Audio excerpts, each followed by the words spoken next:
Today, we're traveling to the ancient city of Abidos, within the famed temple of Seti the Fourth, where I'll show you something that will turn your world upside down. Apparently, people traveled by helicopters or some kind of other flying machines in ancient Egypt. But where could this advanced technology have come from? Perhaps from space. Let's start from the very beginning. Strange hieroglyphs were discovered on the ceiling in the ancient city of Abidos. Look at them attentively, eerily. They depict something that resembles modern or even extraterrestrial vehicles, a bit too much for it to be a coincidence. No wonder some people are sure that the Abidos carvings can serve as proof of ancient astronauts having visited Egypt more than 3,000 years ago. And the ancient Egyptian artists depicted their spacecraft in the carvings on the roof, support at the Temple of Abidos.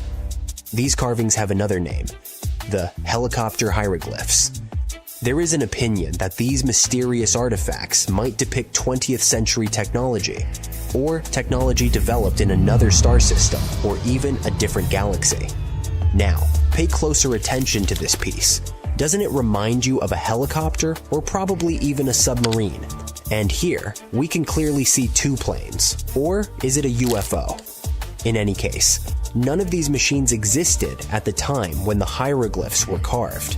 If we look at this whole situation from this point of view, it looks like it supports the ancient astronaut theory, which claims that intelligent extraterrestrial beings, aka alien astronauts, visited our planet and made contact with humans in ancient and prehistoric times. In this case, the hieroglyphs could be the proof of this extraterrestrial contact in the past. Some ufologists are also sure that aliens were responsible for the creation of such famous monuments as the pyramids in Egypt and Stonehenge, along with many others. Now, many people have argued that the images uploaded to the internet are fakes.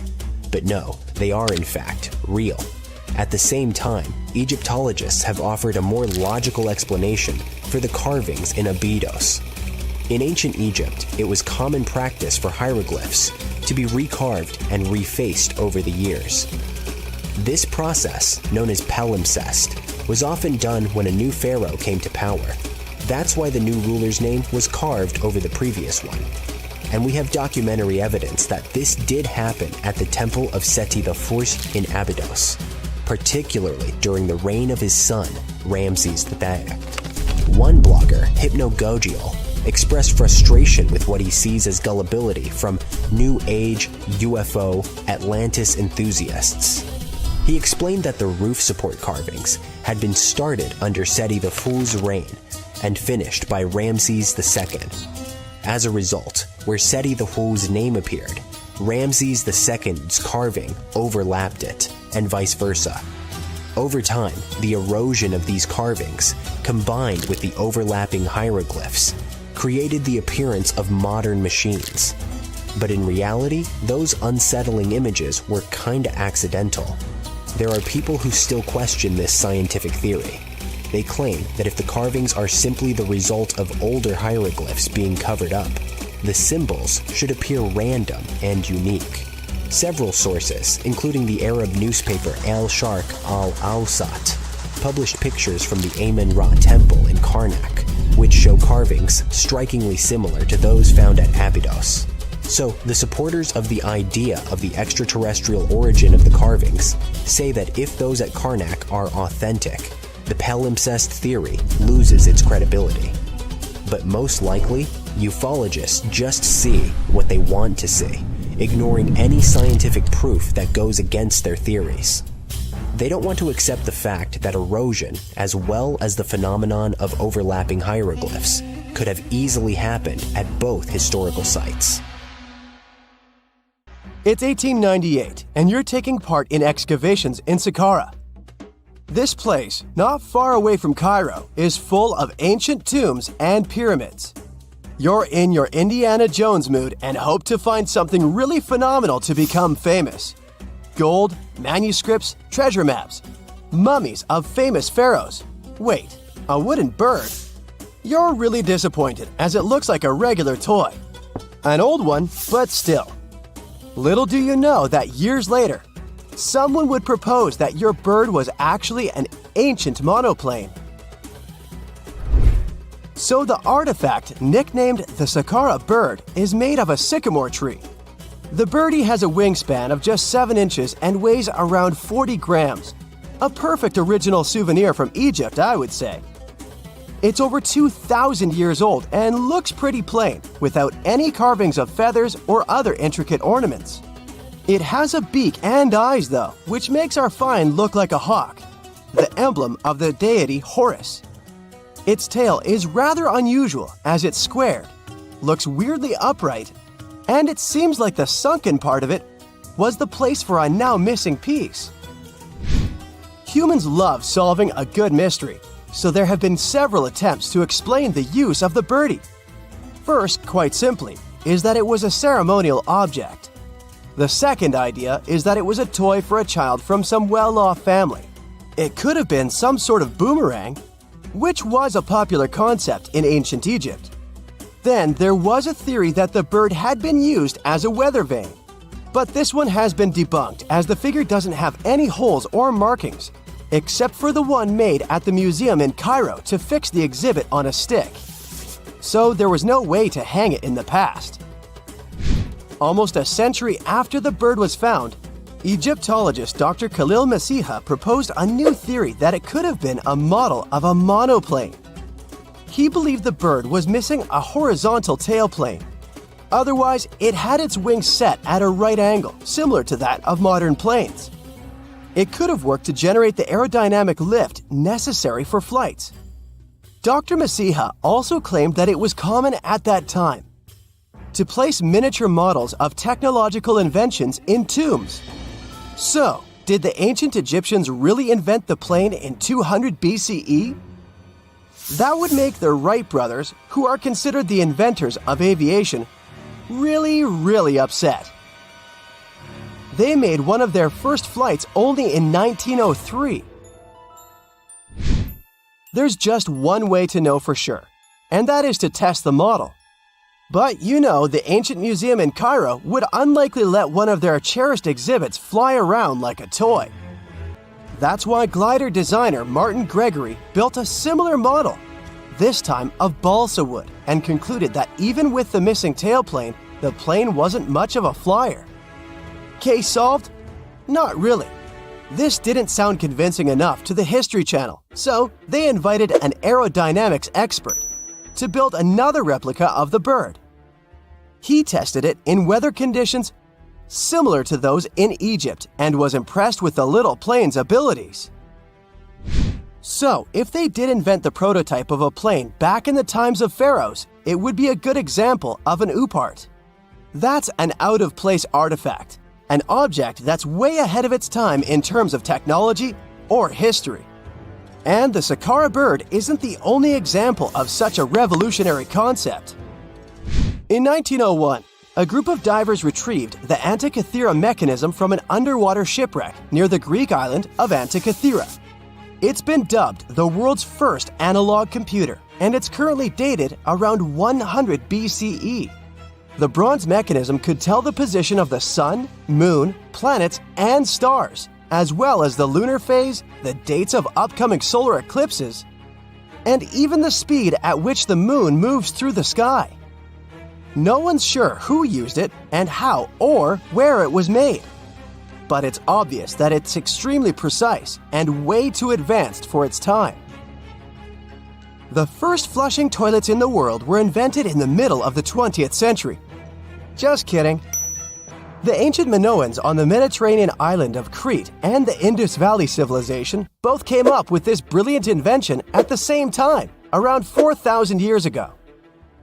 The plumbing and sanitation were so well done that no one managed to design anything better until 2,000 years later. One ancient Minoan lavatory was discovered at the Palace of Knossos. It looks like it had a wooden seat set over a tunnel that directed water from a rooftop reservoir to an underground sewer. Other varieties got water from jugs. Only the super rich people could afford all this glory. So if you wanted to shop for real estate back then, the flushing toilet would be a telltale sign you were in the rich neighborhood. automated doors became a cool, seemingly new invention back in 1931. But the technology behind them is actually much older. Think the 1st century CE old. Mathematician and engineer Heron of Alexandria came up with a hydraulic system to open and close temple doors. To bring it into action, you need to light a fire to produce heat. There was a brass pot under the fire, half filled with water. The inventor connected the brass pot to containers that acted as weights. When the fire was burning, the water moved into the containers. They went down and pulled the ropes. It was nothing like a supermarket door that opens in front of you before you even have time to think. Heron's door took hours to open, and there was no way to stop the process. That's why they only opened the doors once a day before people entered the temple, to add some mysticism at the temple during ceremonies. Spooky. Looks like the first ever battery was invented in Baghdad around 2,000 years ago. A German archaeologist found this oval-shaped clay jar in 1938. Scientists are still not sure what purpose it served and who exactly invented it. There is a theory that it was used for electroplating objects with precious metals. When they filled it with a weak acid like vinegar, the battery produced around 1 volt of electricity. Another theory says it was a vessel for sacred scrolls. Would you like to buy contact lenses designed by Leonardo da Vinci himself? In 1508, he invented a glass lens with a funnel on one side. You were supposed to wear it with water inside to improve your vision. Sounds a bit uncomfortable, doesn't it?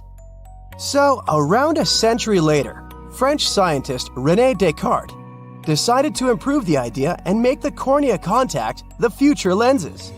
Contacts because they contact your eyes, get it? The glass tube with liquid did help improve vision, but blinking was sadly impossible. 2.5 centuries later, new technologies in the glass industry let scientists design contacts that would fit in the eye and even let the wearer blink. Thanks, guys! Still, those lenses were made of heavy blown glass and didn't let the eye breathe. About 50 years later, contacts became plastic, lightweight, unbreakable, and scratch-resistant, but still covering the entire eye.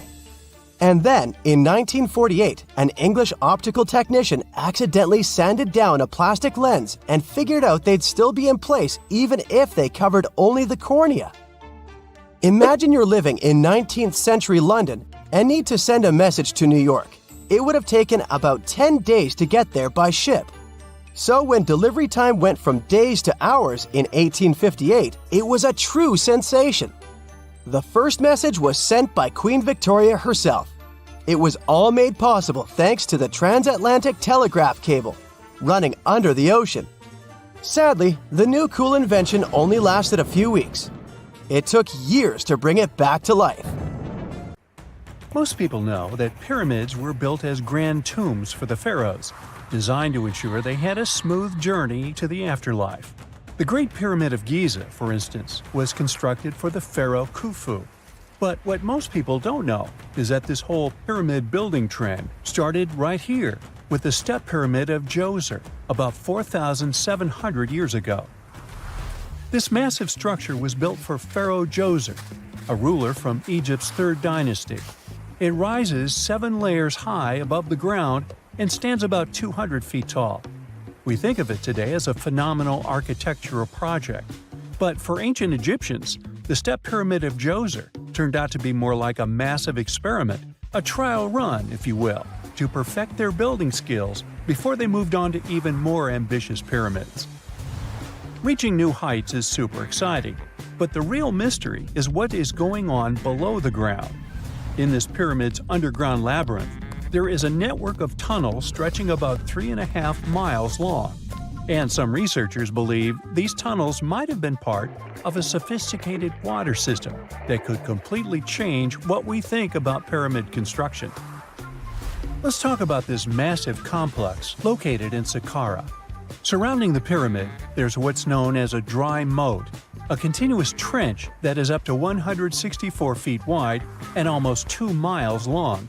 It forms a sort of rectangular shape around the pyramid. This trench has an average depth of about 65 feet. Now, if you were to add up all the earth and rock they dug out to create this moat, it would be about 10 times the volume of the step pyramid itself. For the longest time, people just assumed this trench was nothing more than a huge quarry, a place where they dug up stone and clay to build the step pyramid. Makes sense, right? But when you take a closer look, it doesn't add up. The trench is too narrow and deep to be practical for mining, and its layout doesn't match anything we know about ancient Egyptian quarrying methods. Plus, some sections of the trench are actually covered with a rocky ceiling, which would have made it nearly impossible to use as a quarry. Another theory suggests that the dry moat had some kind of spiritual significance. Maybe it was a sacred place, where souls of nobles gathered to serve the late king in the afterlife. There are even niches in the walls that work as a hint at this spiritual function. But most researchers believe that this purpose likely developed much later, long after the complex was built for Djoser. So, what was the moat really designed for? In 2020, a researcher came up with a pretty intriguing idea. It is possible that this trench was actually designed to collect and manage water, especially after heavy rainfalls. Now, that makes sense when you consider the location. The moat sits in an area that could easily have been flooded by runoff water from nearby plains. This could also explain why the trench wasn't used for new graves until much later when the climate became drier and less prone to flooding. The story becomes even more intriguing, as this trench appears to be part of a larger, more complex hydraulic system within the Djoser complex. It is like the trench has several compartments, carefully carved out of the rock and connected by tunnels. These compartments likely served as a part of a water treatment system, where water would flow from one compartment to the next, getting cleaner as it moved along. Now, here is where things start to tie into the pyramid itself. The Djoser complex has a series of underground shafts, and some researchers think that water from the moat's deep trench might have been used to power a hydraulic lift system, and this giant water-powered elevator could have been used to raise the heavy stones needed to build the pyramid. It worked like a volcano, but instead of lava, water did the heavy lifting. Imagine a big deep hole in the ground at the center of the pyramid site. Inside this hole, there was a huge wooden platform, kind of like a giant raft that could move up and down. When the workers wanted to lift a heavy stone, they would fill the hole with water. As the water rose, the wooden platform started to float up, carrying the stone with it, almost like a giant water-powered elevator.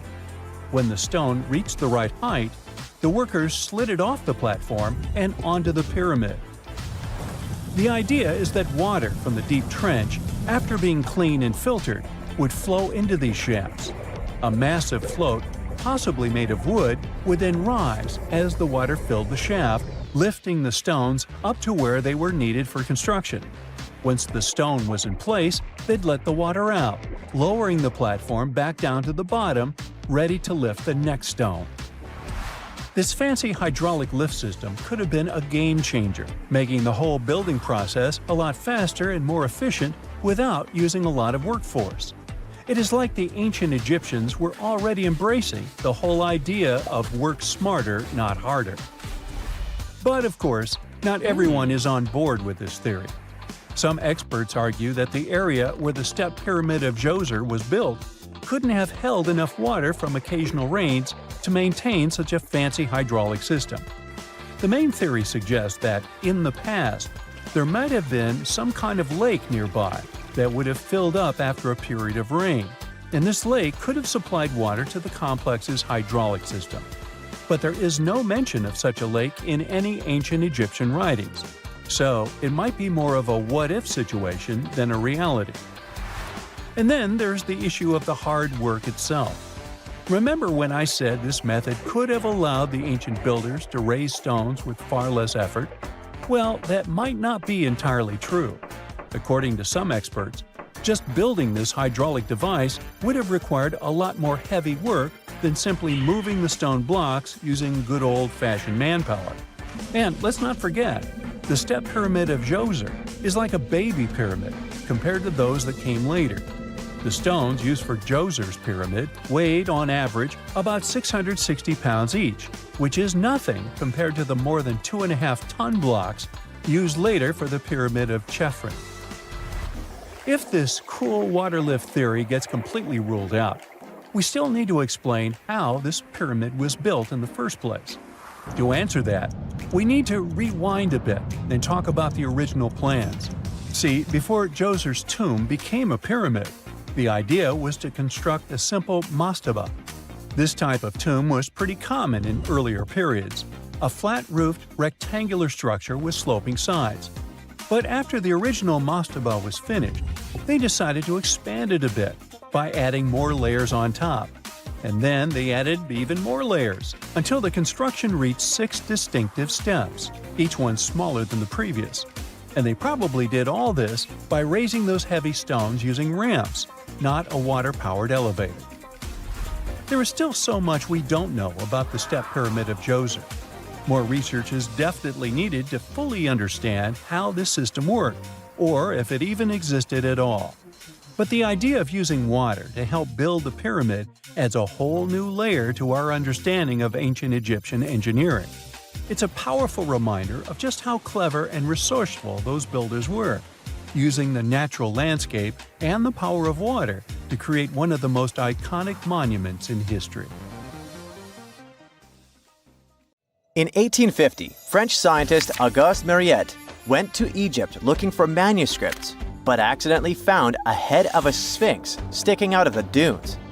He cleared the sand and figured out the Sphinx was guiding the entrance to some underground construction. Several months later, he finally entered the Serapeum of Saqqara. Inside, he found an enormous granite sarcophagi with remnants of 64 bulls. Scientists are still amazed by the tech that the ancient Egyptians used to transport those enormous boxes.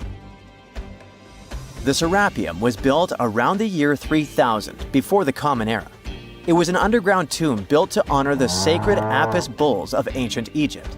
It had a long hallway, almost 500 feet long, with giant stone rooms on both sides. Some of the sarcophagi weighed as much as 50 average cars, and all of them were made with super precision with exact 90-degree angles. These sarcophagi were beautifully decorated with hieroglyphs and carvings that told stories about the lives and importance of the Apis bulls. Now, there are 24 sarcophagi left. In ancient Egypt, Apis bulls were very special animals connected to the deity Ptah. They thought the bulls carried Ptah's spirit and wisdom, helped the pharaoh, and protected the Egyptians. Priests looked for special markings on young bulls to find Apis bulls. It could be a white triangle on its forehead, which symbolized divine light, a shape on its back like a vulture's wing, and a scarab shape under its tongue, which stood for rebirth. If a bull had these signs, they believed it was chosen by Ptah and treated it like royalty. The chosen bulls lived in a special temple in Memphis, the city where they worshipped Ptah. They received the best care and offerings from visitors who wanted their blessings. When an Apis bull passed away, it was treated with great honor and mummified.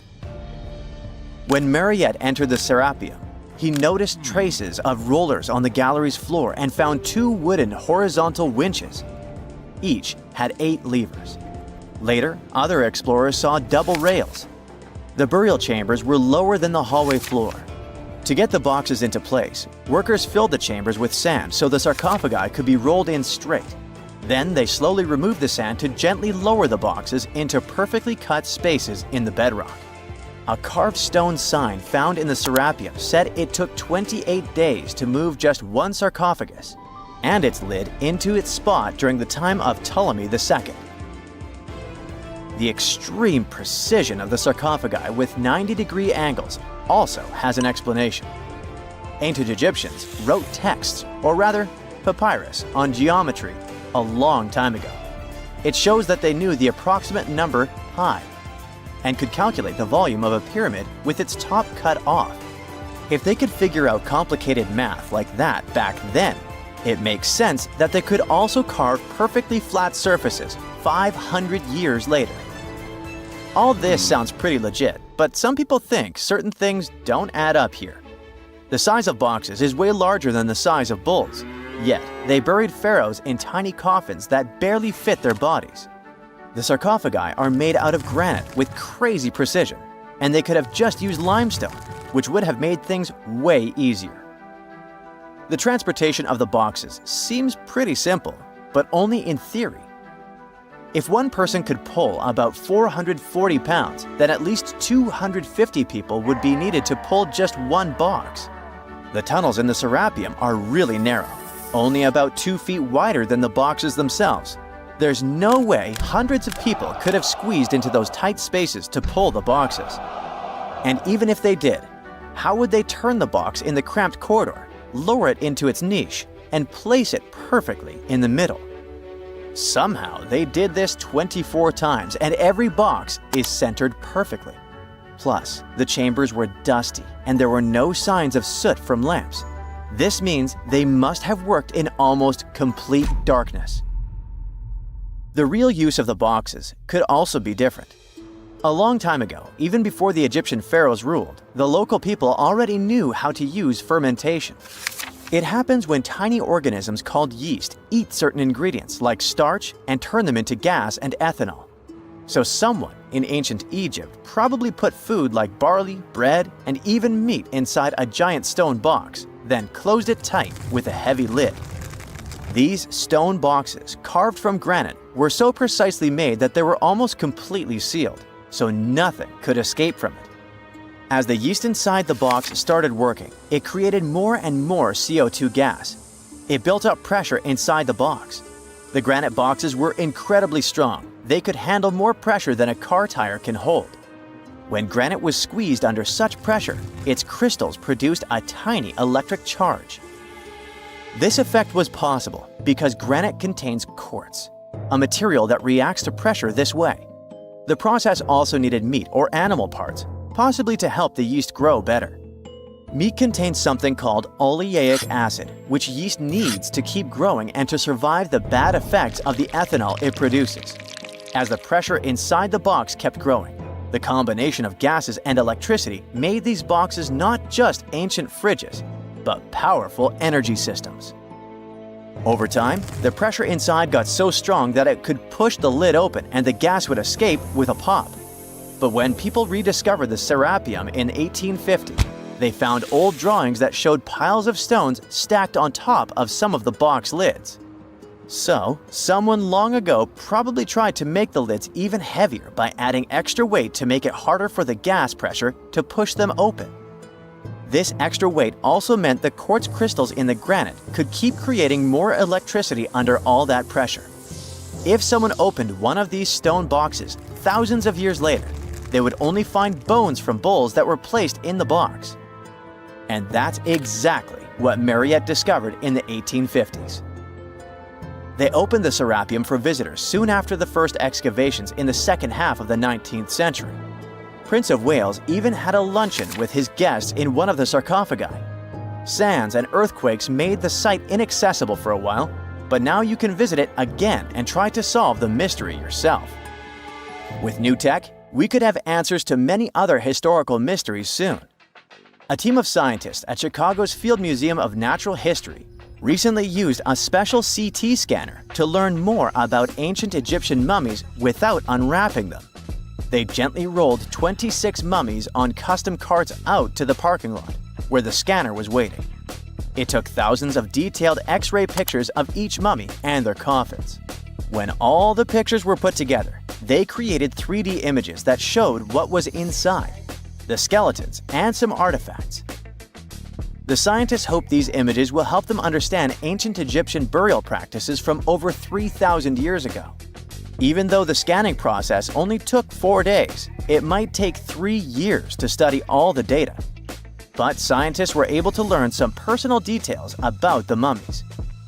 One of the most popular mummified individuals at the museum, Lady Cheneta, was a woman who lived in ancient Egypt about 3,000 years ago. It looks like she passed away in her late 30s or early 40s. To make sure her body looked complete for the afterlife, embalmers put stuffing in her neck to keep it from collapsing. They also placed artificial eyes in her sockets, so she would have eyes in the next world. She was wrapped in fancy linen and placed in a beautifully decorated coffin. The scans revealed that it had been carefully crafted with a slit at the back, which embalmers used to fit the body. There were also some artistic details on the surface, like markings for her knees. It looks like her burial was on the scale of a high-end luxury car. If there's a question that still baffles archaeologists to this day, it's this one. How did the ancient Egyptians build those magnificent pyramids? As far as we know today, their resources were quite limited, especially in terms of tools and building materials. We still don't have a fully satisfying answer, but hey, we've got some pretty amazing theories worth considering. The leading contender among these theories involves the clever Egyptians employing a sneaky strategy. Now picture this. They constructed a slanted and curving mound made of bricks, earth, and sand encircling the pyramid to be. As the pyramid grew taller and taller, they simply increased the height and length of this wacky structure. It's like they were playing an ancient game of Jenga. Now, how did they get those massive stone blocks up there? Well, according to the legendary ancient Greek historian Herodotus, they used sleds, rollers, and levers. It sounds like they turned construction into a supersized game of tug-of-war. And guess what? Herodotus also claimed that the Great Pyramid, the one from Giza, the granddaddy of them all, took a whopping 20 years to build. There's more. Herodotus also dropped a mind-boggling number on us. 100,000 men were supposedly involved in this pyramid extravaganza. Did they hire the entire Egyptian population? Well, it might not be as far-fetched as it sounds. These men were probably mostly farmers, so they probably focused on the pyramids when there wasn't much work to be done in the fields. Like during the flood season of the Nile River. Obviously, specialists in the archaeological community had something to add to this theory. By the late 20th century, they discovered some evidence that suggests the workforce might have been smaller and more permanent than previously thought. Instead of a massive army of 100,000 pyramid builders, they proposed that a modest crew of around 20,000 workers, accompanied by support personnel like bakers, physicians, and even spiritual leaders, could have gotten the job done. There was also this theory that claimed that the pyramids were actually built from the top downward. It suggested that these colossal structures were nothing more than isolated hills used as quarries. The stones were supposedly drawn from these hills, and over time, competing engineers took charge and transformed them into the iconic pyramids we know today. Now, before you dismiss this theory as a wild fantasy, some folks thought it wasn't completely crazy.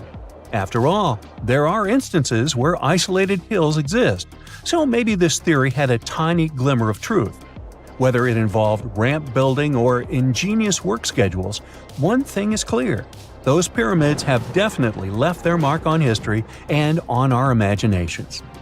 Now, speaking of ancient Egyptian mysteries, there's this gigantic unfinished obelisk sitting in ancient Egypt, and scientists are trying to figure out how it was shaped.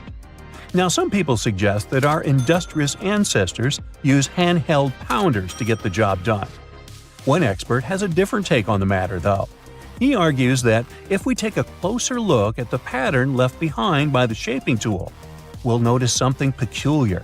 The walls of the trenches surrounding the obelisk display a neat and even pattern, which is pretty unlikely if they were pounded away by mere mortal hands. According to this expert, those horizontal striations are usually the result of a tool that takes breaks while removing material, leaving its mark on the surface. But wait, there's more. Imagine the tool being rocked back and forth against the trench walls, clearing away the waste to keep the trench from narrowing. Well, in that case, the tool might have left some funky horizontal striations where it was pressed against the sidewall. This sounds like some fancy technology at play, don't you think? And guess what? The dynastic Egyptians probably didn't have access to that kind of know-how. Another famous Egyptologist from way back also uncovered a bunch of core drills during his adventures.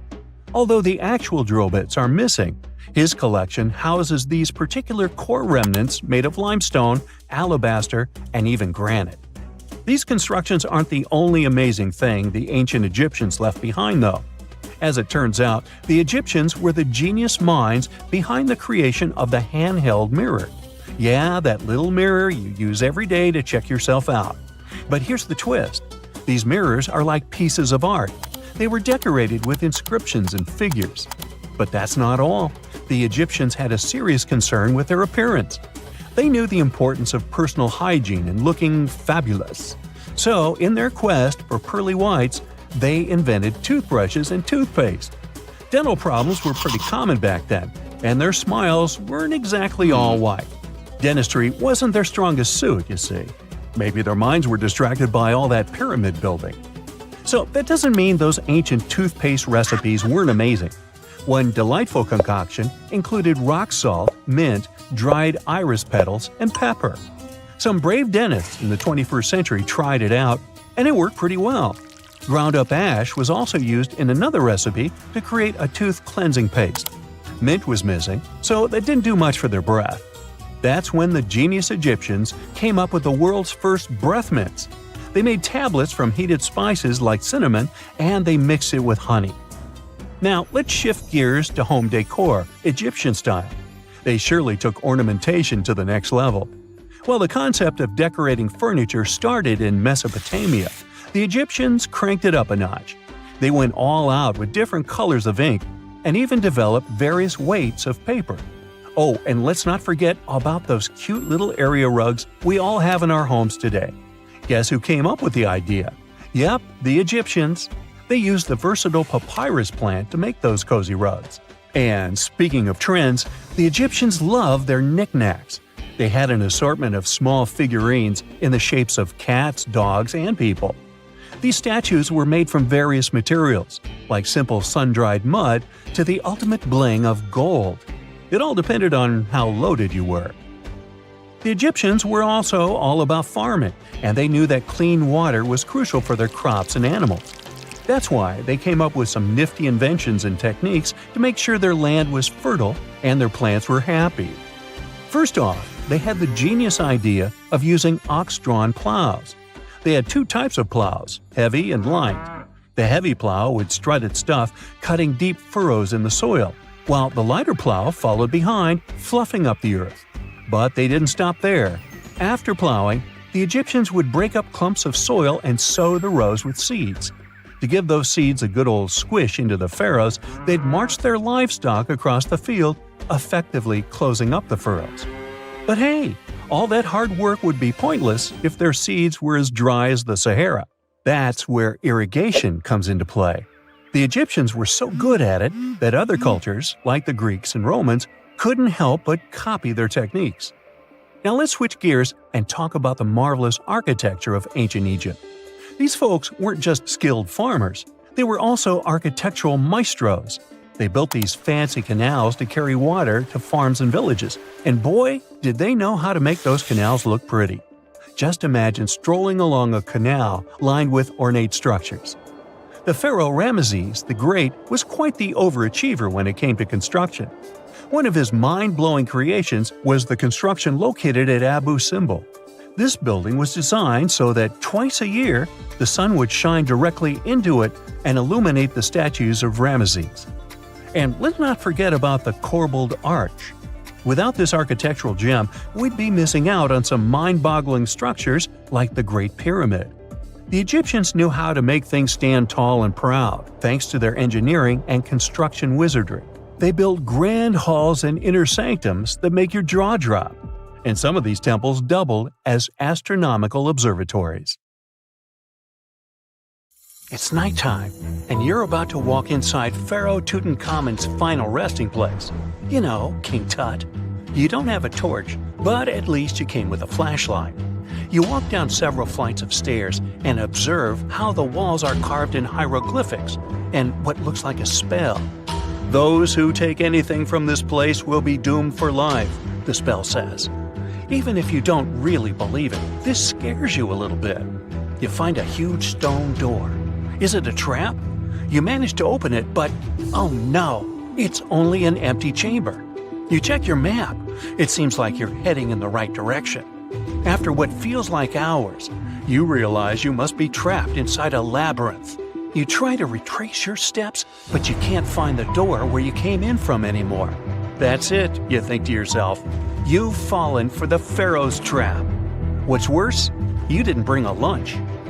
Okay, so we've all seen Hollywood movies where the main character is exploring ancient ruins and faces some seriously dangerous traps, right? We've been told Egyptian royalty protected their final resting places with venomous scorpions and snakes, sliding doors that will trap you for life, and giant rolling boulders that will crush anyone on their paths. The thing is, were these traps truly real? Well, I regret to be the one to break it to you, but this is all fiction. These elaborate traps were too technologically advanced for ancient civilizations to pull off. That is not to say, however, that there weren't any traps at all. Ancient civilizations, like the Egyptians and the Mayans, are known for their practice of building entire monuments dedicated to the ones who had passed away. These structures would often reflect the position of person occupied in society. So, for the really important people, the VIPs of their times, massive monuments were built to host their bodies long after they were gone. Some of these civilizations believed that a person's life would continue on the other side of the veil. For that reason, a person would be buried together with the belongings of their current life. If they had a lot of money and power and stuff, that meant their resting places would be filled with riches and gold. Now imagine if you lived in ancient Egypt and you knew exactly where all the pharaohs' tombs were located and had heard rumors of the amount of wealth kept in these places. Maybe you would be tempted to go check it out, right? We're talking about large rooms filled from floor to ceiling with golden artifacts, jewels, and even money. I mean, it does sound tempting. And since there weren't any security guards protecting the entrance of these places, Egyptians needed to get creative as to how they would protect these riches. These old civilizations found some traps to be useful.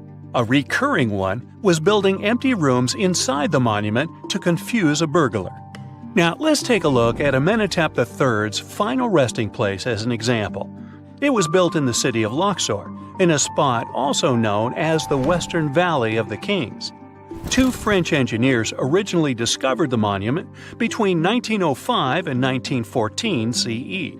The structure is huge and has more than 10 chambers, connected by long corridors and steep stairways. The King's Chamber is the most hidden one, and for an outsider to try and find it, they will probably enter a lot of empty rooms beforehand. Other pharaohs tried to protect their riches by commissioning monuments with false doors concealing pits that were up to 20 feet deep. This way, an unwarned and unwanted visitor would be surprised by the deep hole on their way to the king's resting chamber. Alongside false doors, pharaohs made sure to build labyrinth-style corridors and false walls. This way, robbers could take hours or days before they found the king's real chamber. As to pits with poisonous snakes on them, if there were any reptiles inside these monuments, they probably got inside on their own and would most likely not stay there for long. There is no way snakes would survive years and years without food inside these pits. So yes, another Hollywood-induced belief right there. If these traps seem boring to you, archaeologists did find an interesting deterrent in the final resting place of the Red Queen of Palenque in Mexico. Palenque was one of the most powerful Mayan cities in pre-Columbian Mexico, and the Red Queen was believed to be the grandmother of the last Mayan king, undoubtedly a person of immense importance to the empire. In her honor, a huge monument was built to keep her body after her passing. The discovery of the tomb itself was already thrilling. Archaeologists found an ancient monument when digging at the site back in 1994. The first thing they found was a room with a hidden door. Once they opened the door, they discovered a long corridor. Finally, at the end of this corridor was the Queen's chamber. The team of archaeologists was beyond excited to unearth this chamber with the mummy of the Queen herself still inside it.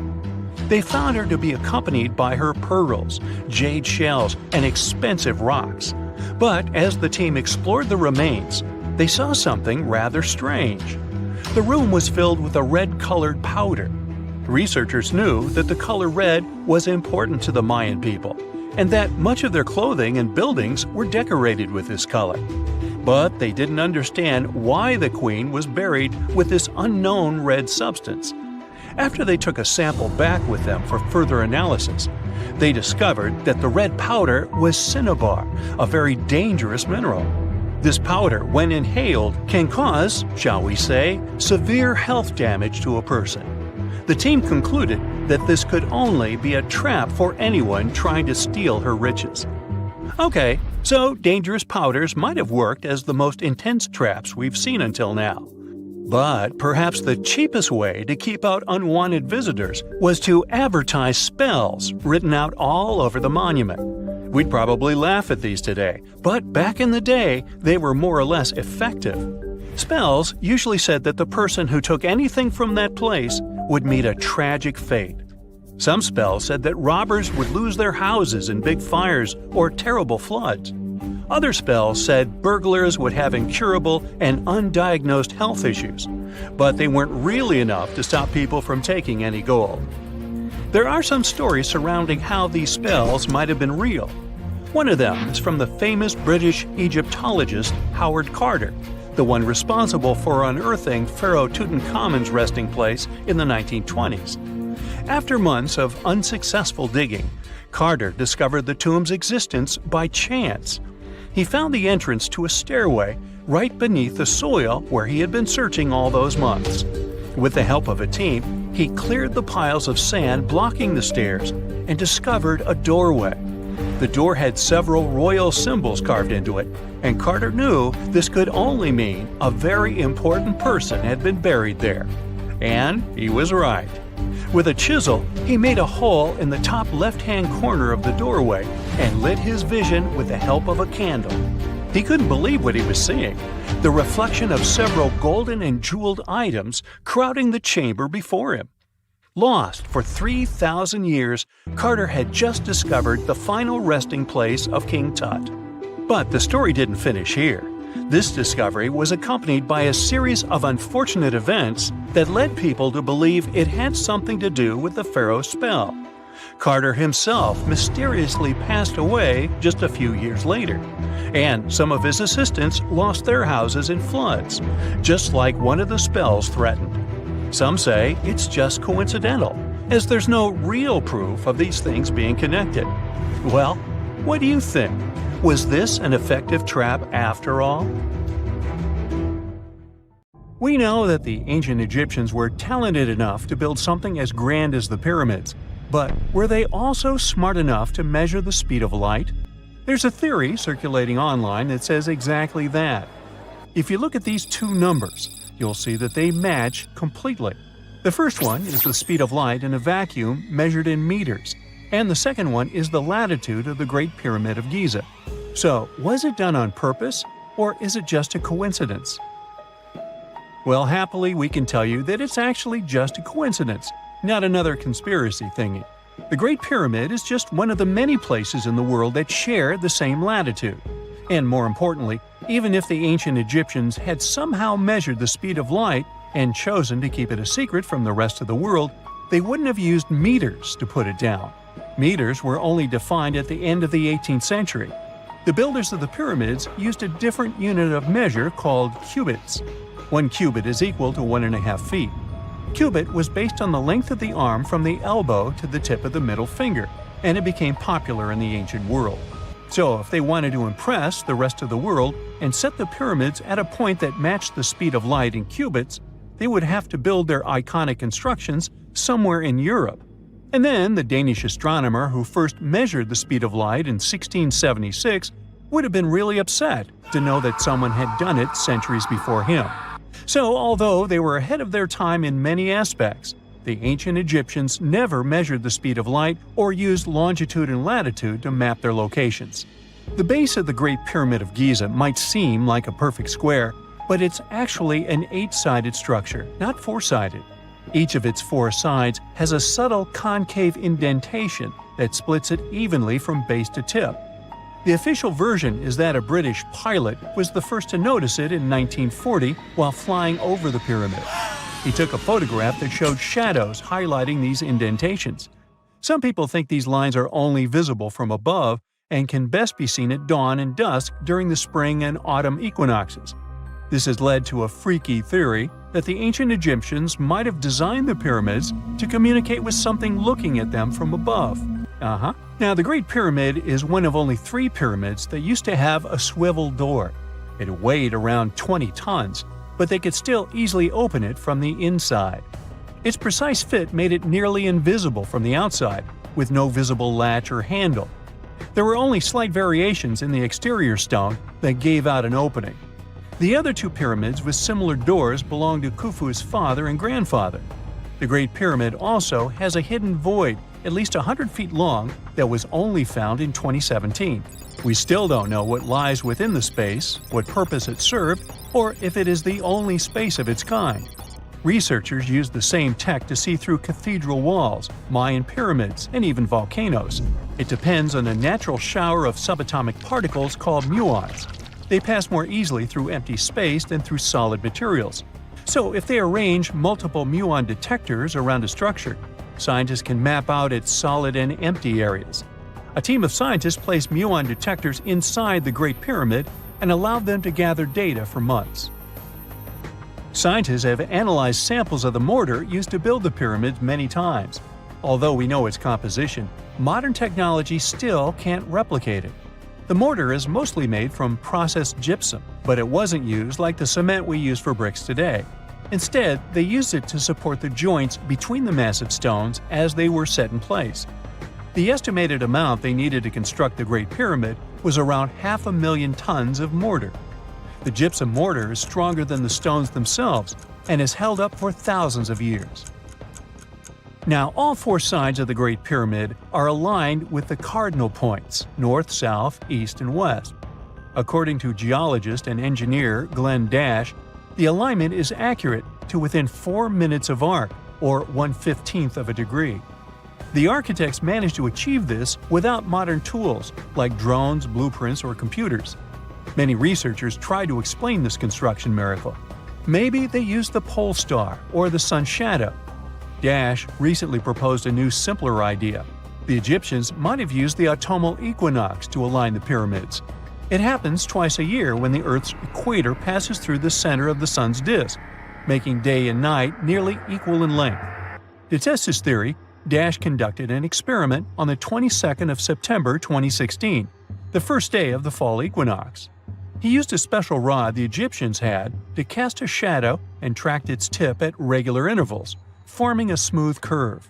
By connecting 2 points of the curve with a taut string, he created an almost perfect east-west line.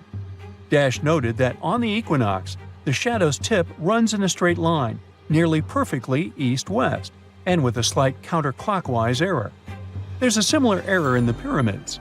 Although his experiment was conducted in Connecticut, Dash believes that the same method would work in Egypt. All the ancient Egyptians needed was a clear, sunny day. They could determine the fall equinox by counting 91 days from the summer solstice. But they left us few clues, and no engineering documents or architectural plans have been found that explain their methods. So they might have mapped shadows, but it's not definite.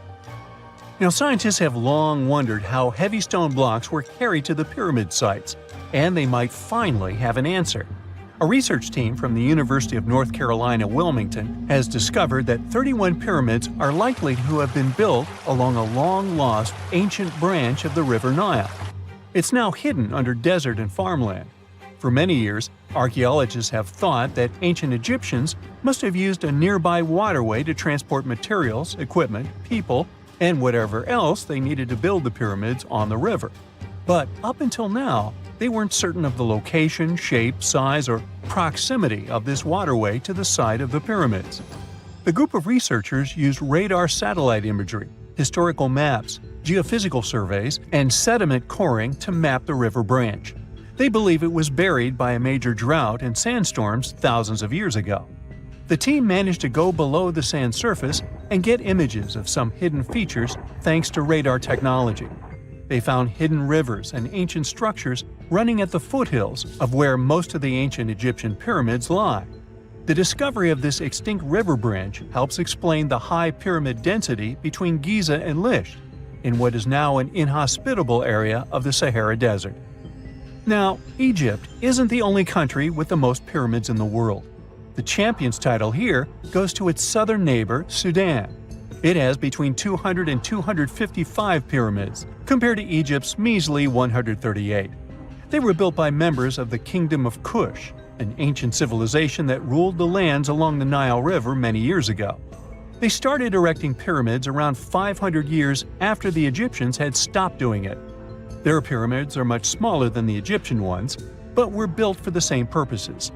Archaeologists are still working to find out how the pyramids in the Sudan were built, how long it took to complete them, and what happened to their society. Welcome to Rapa Nui, better known as Easter Island. It's a tiny speck in the vast Pacific Ocean, 2,200 miles away from the coast of Chile. This island is most famous for its eerie moai statues. This place is also home to one of the most mysterious writing systems in the world, called Rongo Rongo. We found it on 27 small wooden tablets. For years, historians have been arguing about the true history of these tablets, and now we might have found the truth. Humans first set foot on this island in the 12th century. For many years, it was home to the Rapa Nui people. They were pretty isolated out there in the Pacific Ocean until Europeans arrived in the 1720s. Europeans brought with them lots of troubles, leaving only a small fraction of the native population alive. Later in the 19th century, a missionary, Eugene Iro, went to the island and discovered the wooden tablets with intricate symbols carved on them. He wrote how marvelous they are, but there are hundreds of them on the island, and that they can be found in every household. But unfortunately, not all of them survive to this day. We've only got 27 of them. Some of them were heavily weathered, burned, or otherwise damaged, and now they're scattered all over the world in museums and private collections. Some of the language's artifacts were carted off to Tahiti and then to Europe by Europeans, leaving none behind on Easter Island itself. The 4 sacred tablets found their home in a congregation in Rome. They were the ones used in the recent discovery. For years, historians have been arguing whether this writing system was made up by the islanders themselves or they borrowed it from Europeans. To find the truth, they decided to use a technique called radiocarbon dating. All organic materials, like wood, charcoal, and so on, contain a tiny amount of a radioactive form of carbon called carbon-14. When life comes to an end, things stop taking in carbon-14, and the amount they had starts to decay over time. By measuring how much carbon-14 is left in a sample, we can assume how old this sample is. This is how we learn the age of many fossils and artifacts. So, they looked at the age of some Rongo Rongo tablets. 3 of them were crafted from trees grown in the 18th or 19th century, which aligns with the arrival of Europeans. However, one of them is older than the Europeans' first visit to the island. There are 2 reasons to believe that Rapa Nui people created this writing system themselves. First, Rongo Rongo works differently from European languages. Decoding it is a pretty hard task. Unlike English, this language boasts over 400 unique glyphs, none of which resemble any known writing system. There were many attempts to decipher this language, and none of them were successful so far. And second, one of the tablets is shown to be from around the 15th century, before the Europeans arrived. The problem is that radiocarbon dating can only tell us when the wood the tablet was made from was cut down, not when the writing was put on it. And since we've only got one tablet to go by, this isn't enough to be completely sure. On the other hand, why and where would they preserve cut wood for over 200 years just to grab it and write something on it one day? But anthropologists and historians say that it's possible. Scarce wood resources might have led the islanders to reuse old driftwood, which could be centuries older than the writing itself. This is known as the old wood problem in archaeology. Plus, the tablet looks very preserved. It was maintained to protect it from wood-damaging insects, humidity, and so on. That's why it survived over the centuries. Whatever is written on it, it was probably important for the Rapa Nui people. Now, all of these are guesses and clues, but scientists are cautiously optimistic. They believe that Rongo Rongo could be one of the rare instances of independent writing invention, like those of the Sumerians or the Egyptians. but we need more evidence. In the Rapa Nui language, Rongo Rongo means to recite or to declaim. Not everyone could write, only a select few. Probably only the elite of Easter Island, mostly men, knew and could read this written language. After colonization, none of them survived. So now we have to rack our brains trying to figure out what's written here. First, scholars can't agree on what type of script it is. We aren't even sure that this was their language. But even if it was, we don't know whether it's a primitive form of writing or a fully developed system. In the 1990s, a linguist, Stephen Roger Fisher, believed he might have cracked the code of Rongo Rongo structure. His idea was that these tablets conveyed cosmogonies. Cosmogonies are stories or narratives that explain how the universe was created and how natural phenomena came to be. They often come from ancient traditions and cultures, like those found in East Polynesia. The tablets could have talked about things like how the world began, where everything came from, and how different aspects of nature, like the stars or the mountains, were formed. This would also explain why only the wise elite could write. Fisher thought that Rongo Rongo is a mix of logographic and semasiographic systems, which means that some symbols represent spoken words, while others represent ideas or concepts. But deciphering them would be very hard because it requires extensive memory and knowing context, because the symbols are more like hints than complete expressions. However, other language experts disagreed with his ideas, saying there were problems with how he put together his theory. Unfortunately, Fisher couldn't prove this hypothesis. Maybe these are just drawings. If we look at the tablets, there are some things that look recognizable: people, animals, plants, and geometric shapes. There are some birds. One of them looks like a frigate bird, which Rapa Nui people associate with the deity Maki Maki. There are also fish, centipedes, and so on, or at least these glyphs look like them. Could it be just art or a form of decoration? Maybe, but there are some problems. The glyphs show a high degree of complexity and structure. They also keep the same style. For example, there are several symbols that show something human-like with a raised hand. The only difference is different heads. As if it wasn't complicated enough, this unique writing style also uses a system known as reverse boustrophodon. This means that each alternate line is flipped upside down, resembling nothing seen elsewhere. We don't know why they would turn the tablet upside down after each line. But all this shows that they had some sort of system and organization behind these symbols. Plus, it seems like they use these tablets every day for some practical purpose. But there's some hope for the future. New technology, like AI and other computer programs, might help us understand lost languages. We already started creating algorithms that could help us solve other mysteries, like the Voynich manuscript. Academics even organized the Vesuvius Challenge, a machine learning competition that, in 2023, cracked the riddle of the ancient Herculaneum scrolls. The scrolls were buried under volcanic mud after the catastrophic eruption of Mount Vesuvius in 79 AD. In real life, the scrolls are very fragile, so deciphering them would be a very hard task. But with digital scanning and machine learning, it's much easier. They have a rich history. They most likely belong to the personal library of an Epicurean philosopher named Philodemus. These scrolls contain very important insights into Greek philosophy and Latin literature. If we decipher more of them, we'll learn more about the rich history of the Roman Empire. For more than 3,000 years, the gold mask of Pharaoh Tutankhamun stayed hidden in the Valley of the Kings. This artifact, which stands about 21 inches tall, shows how skilled and artistic the ancient Egyptians were. But nobody expected that X-rays would reveal its biggest secret. King Tut was the last ruler of his family during the 18th dynasty. He took the throne at just 9 years old, but ruled for only 10 years before he passed away unexpectedly. If we're being honest, back in ancient Egypt, he was mostly forgotten by the rulers who came after him. His tomb wasn't a big deal for them, so much so that even the grave robbers forgot about him. It might sound a bit sad, but the truth is that it was actually great news for us. Since his tomb was practically forgotten, it ended up being perfectly preserved. While the other tombs in the Valley of the Kings were looted, His remained sealed and untouched. So when it was discovered back in 1922, it had over 5,000 precious objects inside. That made Tutankhamun basically an instant celebrity and one of the best-known pharaohs nowadays. Among the treasures was the most stunning piece, his golden mask. This mask is said to be an exact image of the king's face, or at least it was supposed to be, but we'll get to that later.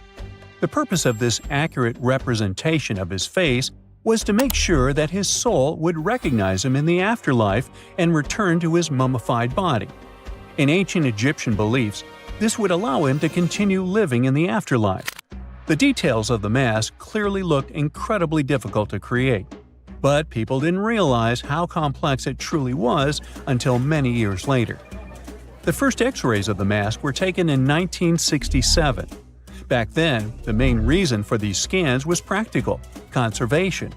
The mask was heading to Paris for an exhibition, and it was the first time it had ever left Paris. This would help them keep track of any changes during the exhibit. Plus, the images could give clues about how the mask was made, but back then, they probably didn't fully realize just how complex its construction was. I mean, Egyptian goldsmiths didn't use modern soldering techniques. So, how did they make this mask? New X-rays taken in 2007 gave us some answers. It turned out the Egyptians didn't use pure gold, which is 24 carats. The mask was actually made of 23-karat gold, meaning it was mixed with another material. So specialists discovered that the gold sheets contained a small amount of copper, a reddish-brown metal. This was likely done to make the material more flexible and easier to shape. They would then shape the gold sheets by heating and hammering them over and over again. But there was one more secret inside the mask that wasn't discovered until 2015. The year before, the staff at Cairo's Egyptian Museum were working on the mask display when the long beard of the mask accidentally got knocked off. Another theory is that the beard had become loose over time and just fell off. Either way, the fact that King Tut's beard came off caused a lot of stress. After all, we're talking about one of Cairo's biggest tourist attractions, so the experts had to fix the problem quickly. The restoration process started with a detailed recording of the mask's condition. To do this, they had to take a full three-dimensional scan of the artifact. And, by accident, they found something very interesting in the mask. Inside the royal beard, there is a gold tube, an intriguing structure that the Egyptians likely used to attach the beard to the rest of the mask. And that proved, once again, that the process of making this mask was even more complex than experts thought. But the mysteries don't stop there. Remember how we mentioned that the mask was thought to perfectly represent King Tutankhamun's face? Well, that might not be entirely true. Some popular theories suggest the mask was never meant for him and was actually made for someone else. A study published in 2015 suggested the mask was originally made for a female pharaoh, his supposed stepmother, the famous and beautiful Egyptian queen Nefertiti. The biggest clue comes from an inscription on the mask. At first glance, it seemed to belong to Tutankhamun, but after a close examination, researchers noted that something else was actually written underneath King Tut's name. The royal name stamp seems to have been altered, and originally it had something written on it that translates to Queen Nefertiti. There is another feature of King Tut's golden mask that was overlooked for years, which adds even more mystery. As we mentioned earlier, experts believe he wasn't respected much by the pharaohs who came after him. And one of the clues that made archaeologists think this is the pierced ears on the mask. Some researchers believe that King Tutankhamun wouldn't have worn earrings after he was a kid. So, according to their theory, by the time he passed away at 18, he shouldn't have been represented with pierced ears. This could also support the idea that the mask originally belonged to Nefertiti, or maybe to someone who wasn't even connected to King Tut. But the mask isn't the only source of mystery. In fact, his whole tomb is full of puzzles. Recently, historians found a sign that the place where King Tut was supposed to be buried was changed at the last minute. For years, experts wonder why a pharaoh who ruled for 9 years ended up in such a simple tomb. When compared to the grandeur of other pharaohs' tombs, his tomb seemed, well, a bit plain. The idea that a king like Tutankhamun would have such an unremarkable resting place just doesn't match up with the power and importance he must have had in ancient Egypt. So, what happened? Well, apparently, this might have something to do with his successor, Pharaoh I. After King Tutankhamun passed away, researchers believe that I made sure to erase him from Egypt's history. So, one theory suggests that he was probably behind the quick decision to place King Tut's body in a smaller, less impressive tomb. When experts looked at I's own tomb, they found something interesting. There is a large wall covered in painted baboons. This is the same type of artwork found in Tutankhamun's tomb. It seems like the same person might have chosen the artwork for both tombs. Now, the design and decoration of the two tombs are almost identical, suggesting there was a shared hand behind both. But there is one key difference. I's tomb is fit for a king. It's much bigger and more impressive, even though the style and artwork are similar to what you see in Tutankhamun's tomb. So the theory suggests that I decided what went into both tombs. Since Tut passed away unexpectedly at a young age, his grand tomb wasn't finished in time. Normally, pharaohs start building their tombs while they're still alive to make sure everything is perfect. But Tut passed away when he was just 18, so there wasn't enough time. I may have taken advantage of the situation, ordering a smaller tomb for Tut and keeping a larger one for himself. Experts believe this theory explains why Tutankhamun's tomb is so simple and how I managed to wipe his memory from history so easily.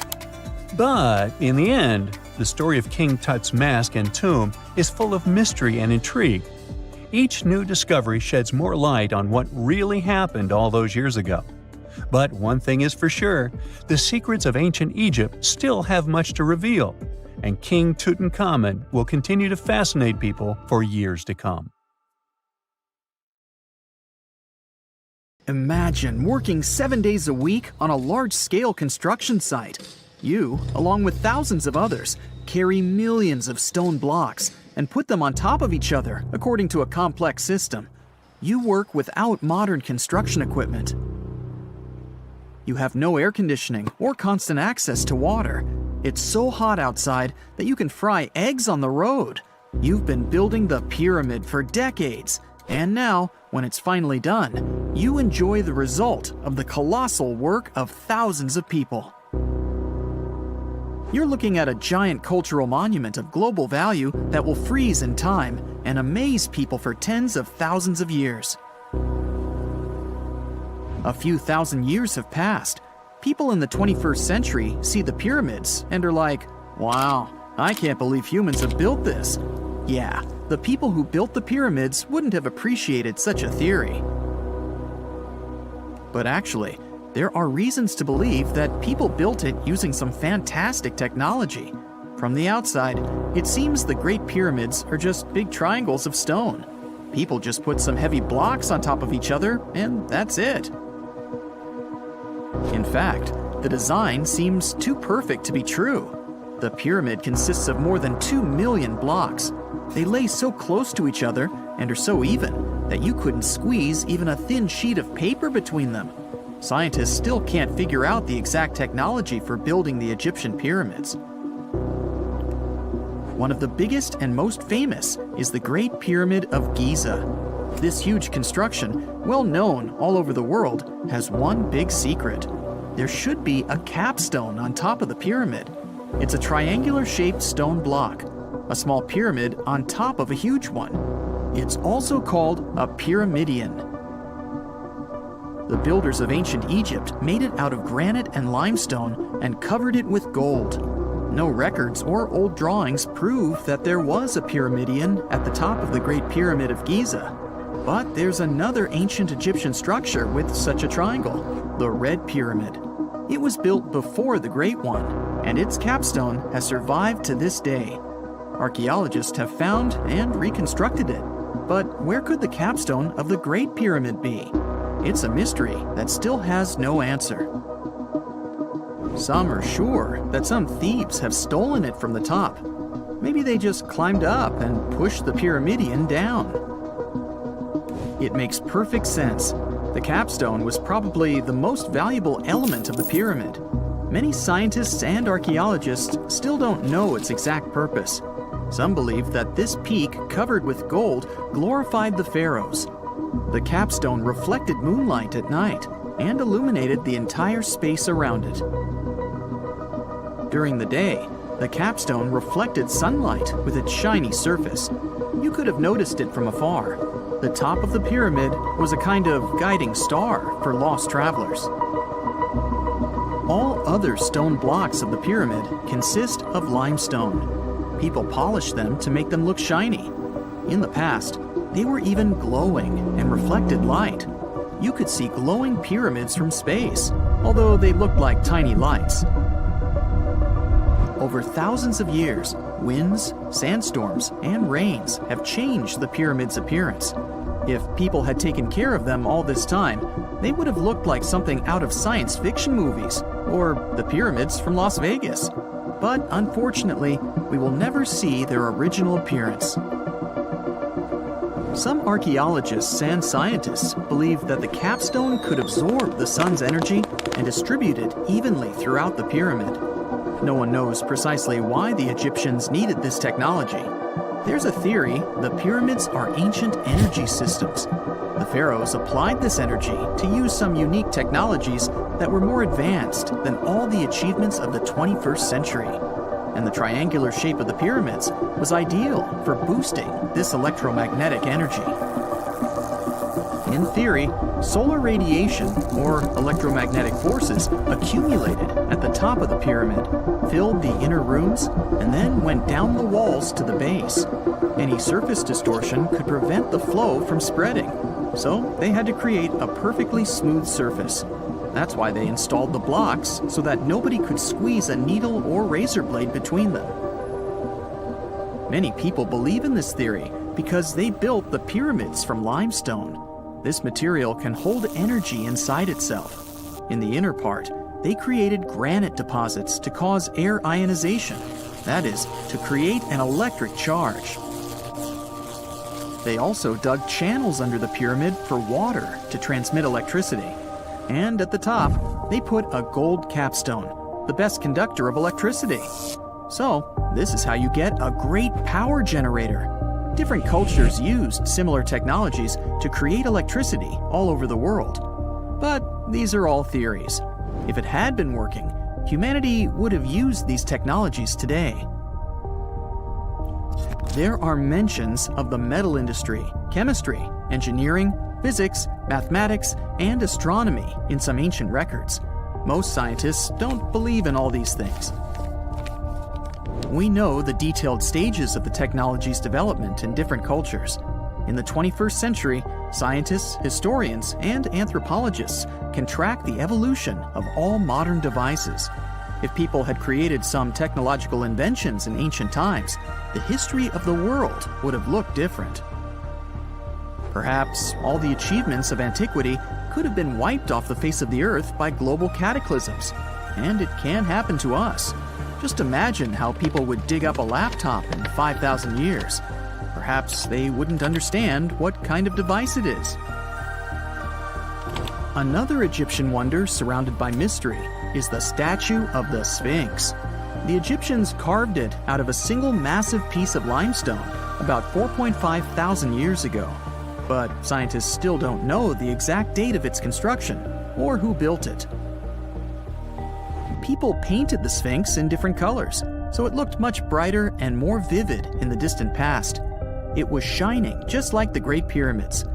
Anyway, time hasn't only changed its appearance, but its name too. Initially, the Egyptians called it Hor-Mekhet. The Greeks renamed it the Sphinx about a few hundred years after it had been built. The Sphinx emphasized the greatness of the rulers of Egypt. It also performed a symbolic function of a watchdog guarding the tomb of the pharaoh and the paths leading to it. This version sounds realistic, since archaeologists have discovered many secret entrances at the foot of the Sphinx. Perhaps these rooms and intricate tunnels lead to underground halls with treasures. And treasures don't always mean gold and jewelry. According to legends and theories, the Sphinx guards the Hall of Records, the storage of all humankind's knowledge. The information about the ancient mythical state of Atlantis could be there. You can find many detailed maps of the internal dungeons of the Sphinx on the internet. They show structures 12 stories deep under the statue. It looks like a small city filled with gold, scrolls of knowledge, and various ancient artifacts. But don't believe all these maps. These are just theories. Several thousand years have passed, but people have very little information about it. Archaeologists know that there are still many strange and exciting things about the Sphinx that are still undiscovered. Some locals are afraid to research because they believe they can awaken something terrible from the underground depths. Therefore, it's mostly scientists from other countries who conduct the excavations. In 1998, scientists discovered strange tunnels leading to empty rooms under the Sphinx. They realized that some people tried to get there through tunnels in the past, and maybe those people took all the treasures that were there. One of the legends says that some powerful artifact lays beneath the Sphinx. Its technology can change the whole world, but the locals are hiding it because it can damage the planet. Some believe that you can find evidence of unknown technologies painted on the granite walls in the pharaohs' tombs. But most likely, these paintings and signs tell us the myths and legends of ancient Egypt. But what if Egyptian symbols and drawings are detailed instructions for using ancient technologies? What if the locals that lived at that time thought, people in the future won't be able to get energy themselves. Let's leave some detailed instructions for them. Anyway, there are many riddles and theories. In reality, the search for answers is a dangerous undertaking, since it's not easy to get into the underground halls. Excavations can ruin the structure of the entire Sphinx. Any person inside the tunnels may get lost and never be able to find their way back. Besides, it costs a lot of money. Now, what would be awesome is if people could invent some device that could scan underground areas and show their detailed models. You have heard about Nikola Tesla. You have definitely heard about the Great Pyramids in Egypt. But what if I told you that Tesla may have probably uncovered the ancient mystery surrounding the pyramids? Wait, what? Is this a crossover episode? Nope. It's highly probable that the secrets of the pyramids are hidden in plain sight. But first, let's recap what we know about the pyramids. What's so mysterious about them? I mean, they are just old quirky buildings, aren't they? One of the biggest questions is how they were built. Some people think that the pyramids were created by people using only their hands and muscles. But others think that there might have been some kind of crazy energy source that we don't know about yet. Like, what if aliens helped out or something? Just kidding. But this idea of some unknown energy source being used to build the pyramids has been around for ages. Even in old texts, like the pyramid texts, it talks about how the gods gave us something to build a great power. So maybe there was something really powerful and mysterious going on back then? Who knows? Back in the early 1900s, he got obsessed with the Great Pyramids of Egypt. He read numerous books about these ancient structures and was blown away by how much energy they seemed to have.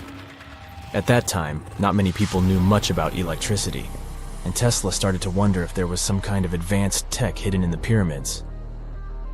He had an idea that the power of the pyramids had to do with electromagnetism, and he put a lot of time and effort into trying to figure out the mystery. Tesla had some pretty unusual theories about the Great Pyramids.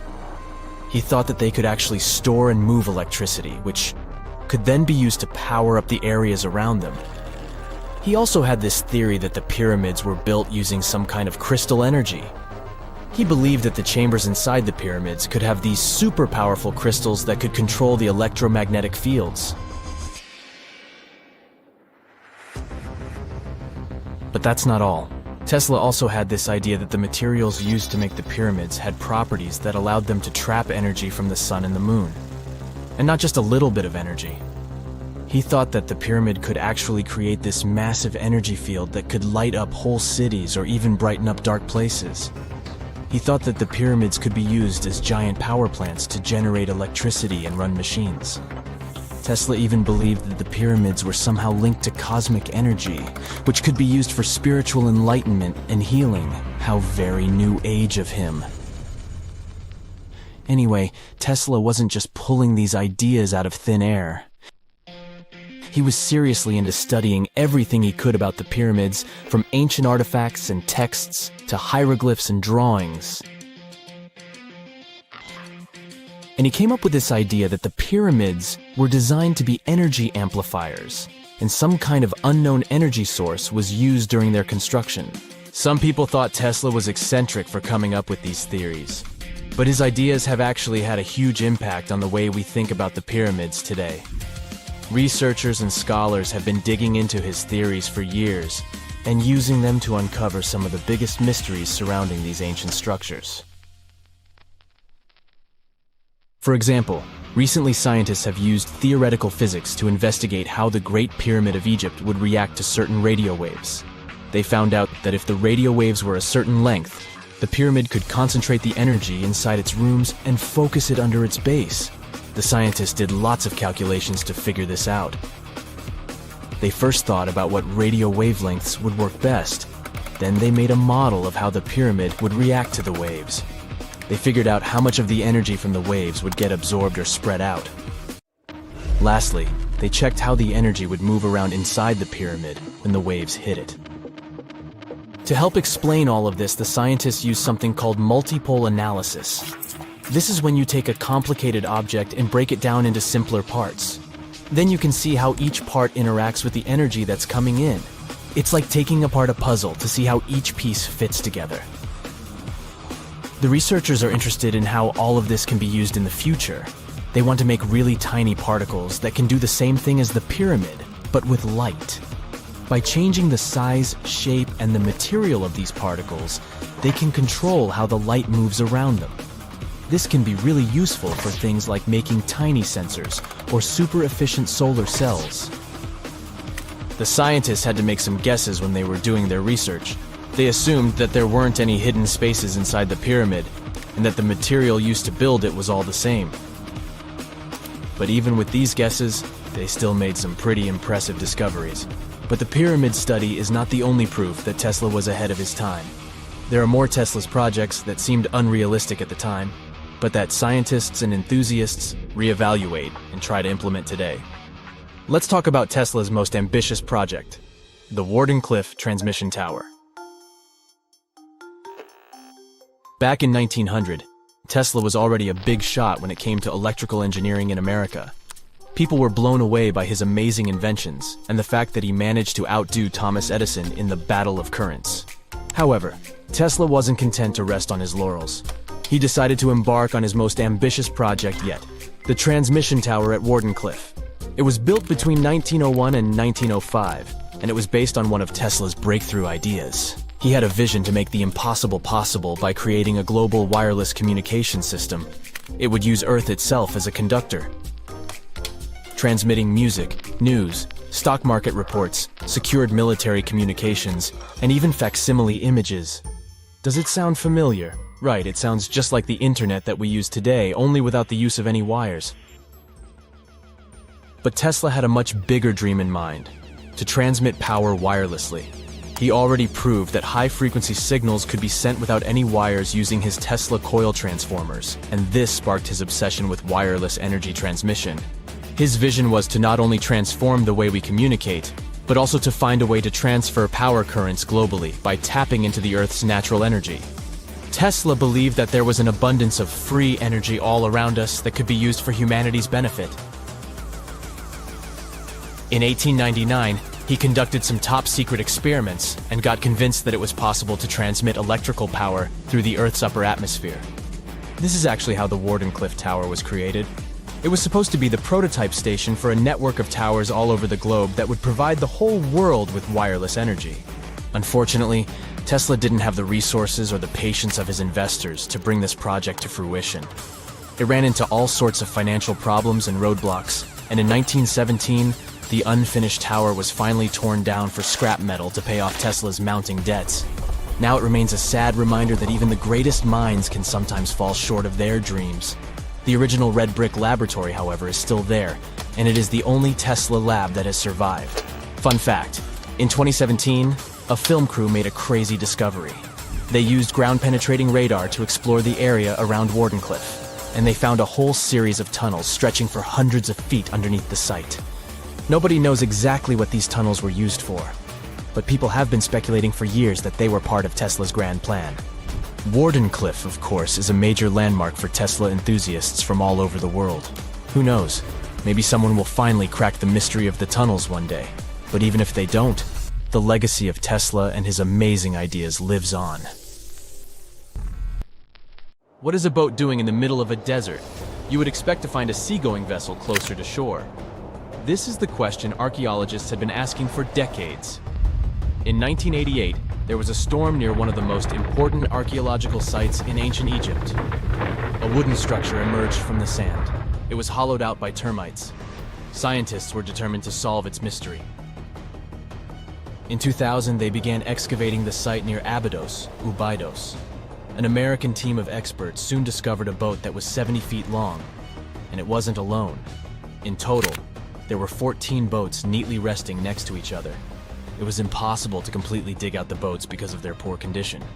Luckily, the wood was preserved enough to get a sample.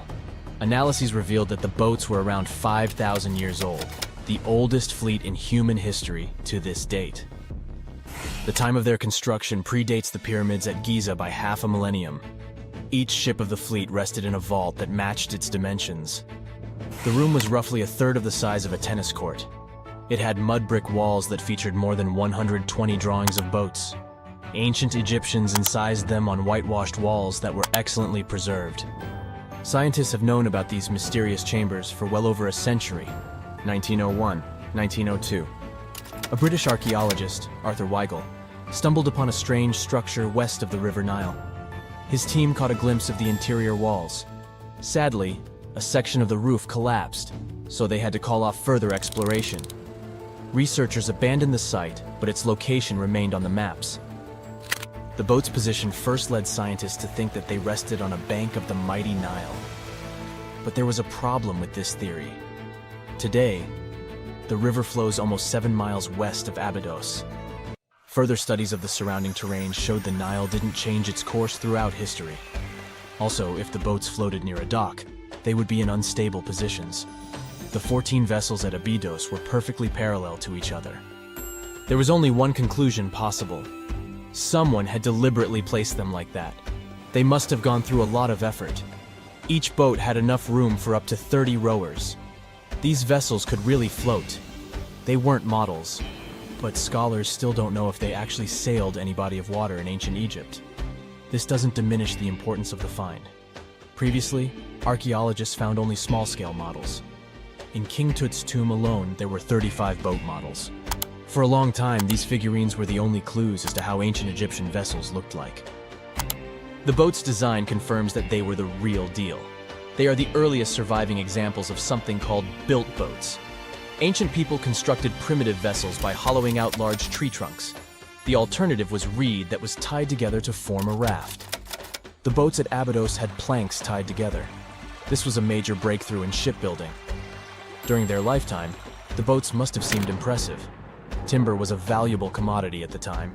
There was no wood in the desert. Cedar had to be imported from Lebanon. The only person who could afford such luxury was the pharaoh. Studying the area around the ancient fleet provided more answers. Scientists discovered a mud brick structure where Egyptians worshipped the pharaoh. Its approximate date of construction matches that of the wooden boats. The same bricks out of which this building was made were used to encase the fleet. At the time of their construction, the rooms they were stored in had a ceiling. That's the section that archaeologists stumbled upon in the early 20th century. Just like mummies and coffins, these marvelous ships rested inside splendid vaults. The exterior of these rooms was also impressive. The outer walls originally had a plaster of white limestone. It reflected sunlight. In the desert sun, the structure housing the boats must have shone from miles away. Ancient Egyptian builders used the same technique to cover the pyramids 500 years later. Today their surface looks jagged, but it wasn't always like this. When they were constructed, the pyramids had a top layer of fine white limestone. Their surface was smooth and it gleamed in the sunlight. Instead of stairs, the outer layer of the pyramids was more of a sleek ramp. Archaeologists were left with one final question. Which pharaoh owned the fleet? The answer lay just a mile from the site. This is where the tomb of a pharaoh from the 5th dynasty rested, King Senwosret III. Its time and style of construction matched the ones of the chambers with boats. The very end of his rule might explain how the boats ended up in the middle of the desert. The pharaoh probably passed away in northern Egypt. Then his body was transported down the Nile to Abidos in a marvelous procession of decorated boats. The vessels were later lowered to chambers near the final resting place of their owner. This had a symbolic meaning. In the ancient Egyptians' belief system, ships played a key role. Their supreme deity was Ra. He traveled through the sky during the day in the form of the sun. At nighttime, he sailed through the netherworld in a solar boat. The pharaoh identified himself with Ra. That's why he needed boats in the afterlife. That was the only way to regenerate himself. Just as the sun rises every day above the horizon. This belief existed for thousands of years. The more famous Pharaoh Khufu also had a ship. Scientists found it in 1954 next to his pyramid at Giza. It is some 4 centuries younger than the fleet at Abidos, but Khufu's ship was almost 2 times longer. The Great Pyramid of Giza and King Tut's tomb are some of the most famous archaeological finds in Egypt. But there are many more secrets hiding beneath the endless sands of the Sahara Desert. Recently, 2020, archaeologists found a lost city there. They have labeled it as the most important discovery since King Tut's tomb, 1922. The city of Aten is some 3,000 years old. Historians hope it will give them a unique insight into the everyday life of ancient Egyptians. The famous archaeologist and Egyptologist Zahi Hawass proclaimed the site a lost golden city. Aten sits some 300 miles south of Egypt's capital, Cairo. It is close to the famous Valley of the Kings. Archaeologists first found sections of mud brick walls that spread out in all directions. They discovered complete rooms with tools of everyday life inside. The research team unearthed a bakery, a residential neighborhood, and an administrative district. They all date back to the time when the Egyptian civilization was the wealthiest in its long history. They were also the first to make objects from iron. In 1911, scientists found a set of iron beads near a village in Lower Egypt, El Gurza. These are the earliest known iron artifacts. The discovery is literally out of this world. Ancient people made them by beating into shape a piece of a meteorite. The 9 beads were once part of an ornate necklace. They are now blackened and corroded, which is perfectly normal for a piece of jewelry that is over 5,000 years old. They consist of an iron-nickel alloy. Researchers were impressed by the skill of ancient jewelers who processed the beads. Their craftsmanship is more impressive when you think that they didn't know the stellar origins of the material. The Great Pyramid of Giza also has a remarkable feature. An international research group investigated the electromagnetic response of the structure to radio waves. They found that the pyramid has the ability to concentrate electromagnetic energy inside it. This occurred inside its chambers as well as under the pyramid's base. It contains an underground, unfinished chamber. It seems that the electromagnetic response is connected with the properties of limestone, the Great Pyramid's main building material. The research results might have a practical application. The way solar cells and nanosensors function could be improved by this remarkable find. In November 1922, a boy walked through the desert mountains of Egypt and discovered some ancient steps carved into the rock. Subsequently, this find became one of the world's largest and most significant archaeological discoveries. This step was part of Tutankhamun's untouched tomb. Archaeologists found about 5,000 ancient objects, including jewelry, fabrics, painted vases, and funeral masks. You've probably seen one of them. It has become one of the most recognizable attributes of ancient Egypt. More than 100 years have passed since then, and now humanity has finally become close to another large-scale discovery, the tomb of Cleopatra. This queen was the last active ruler of the Ptolemaic Kingdom of Egypt. who sat on the throne from 51 to 30 BCE.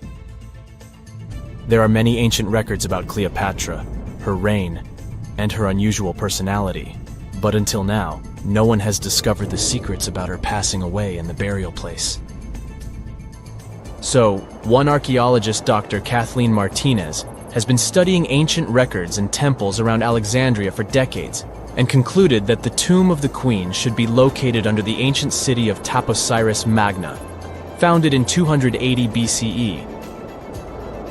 It was a big city on the northern coast of Egypt where tens of thousands of people were engaged in trade and industry, and it seems that Dr. Martinez's guesses turned out to be correct.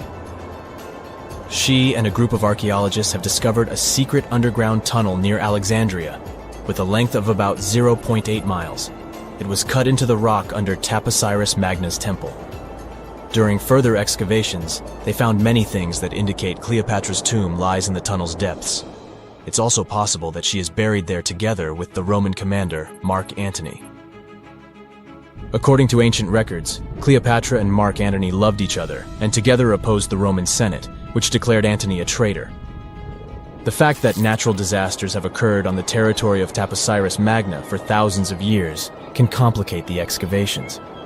Earthquakes and floods destroyed the city and possibly flooded its underground tunnels.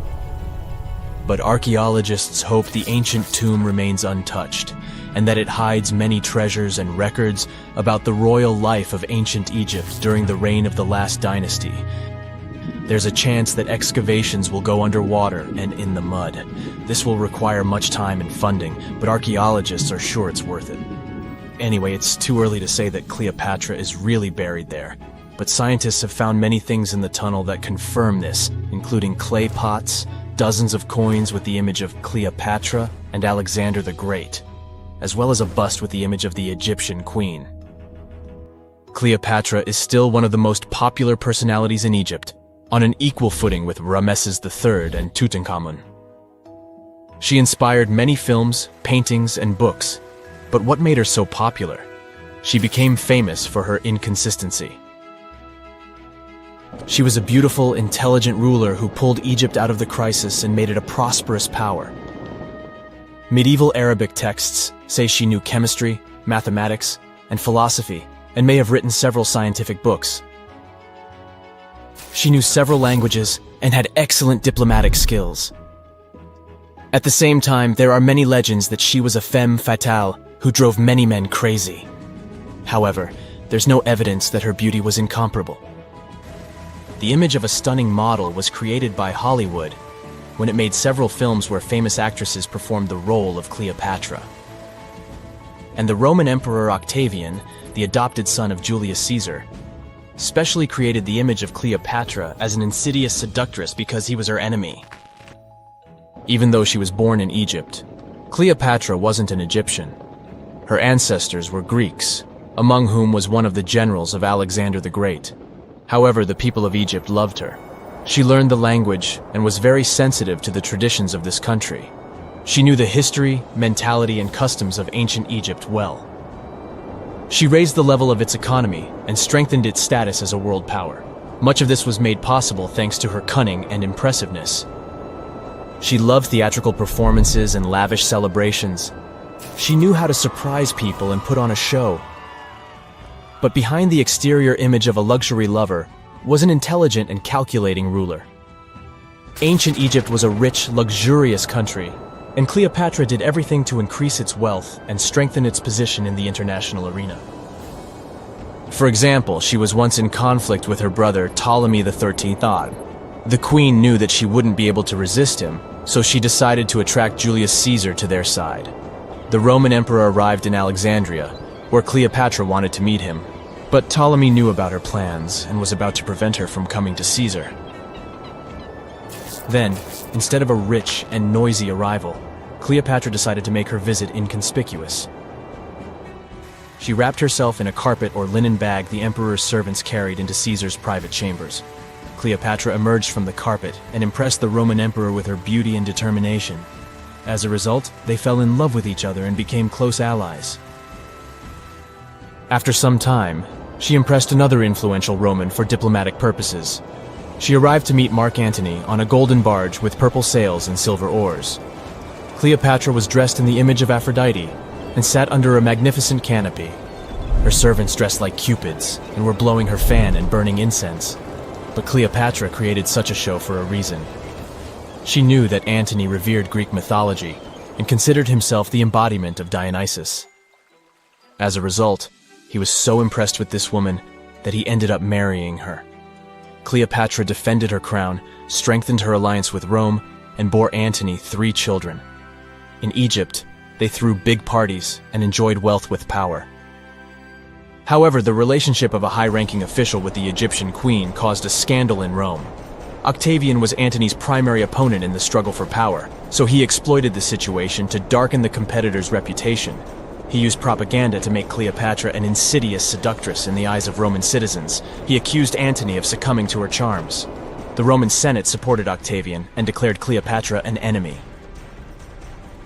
In 33 BCE, this conflict reached a high point when Antony's navy clashed with Octavian's fleet. The latter won and forced his enemy to flee to Egypt with Cleopatra. According to some records, they took refuge near Alexandria. Pursued by the Romans, they hid in one of Cleopatra's palaces and met their end.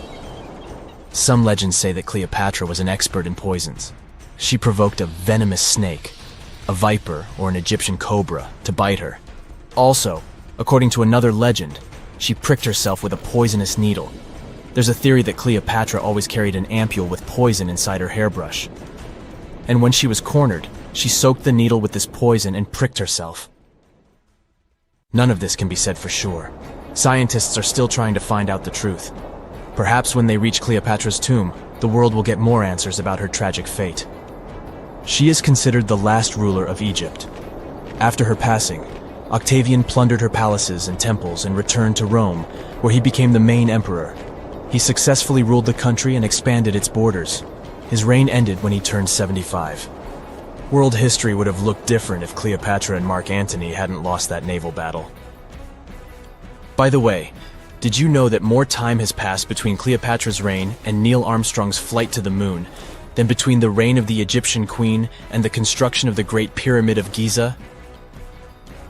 Armstrong took a step on the Earth satellite in 1969, 38 years after the birth of Cleopatra. And the construction of the pyramid took place in 2560 BCE. Imagine how long the history of ancient Egypt is. Cleopatra is closer to us in time than to the pyramids.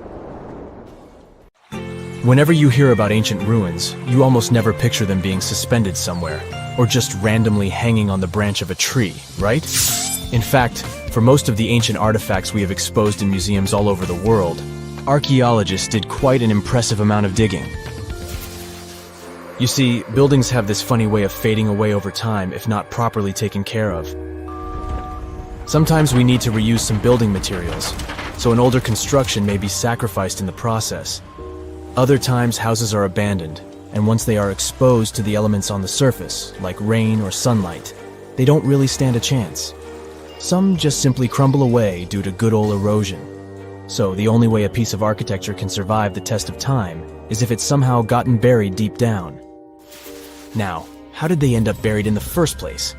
Well, it's quite the comedy of errors. Ancient cities had a habit of gradually raising their ground level like a kid adding toppings to their ice cream sundae. You see, these settlements were always busy collecting food and building materials to keep up with their ever-growing population. But hey, who has time to deal with waste and rubbish? It wasn't exactly high on their to-do list back in the day.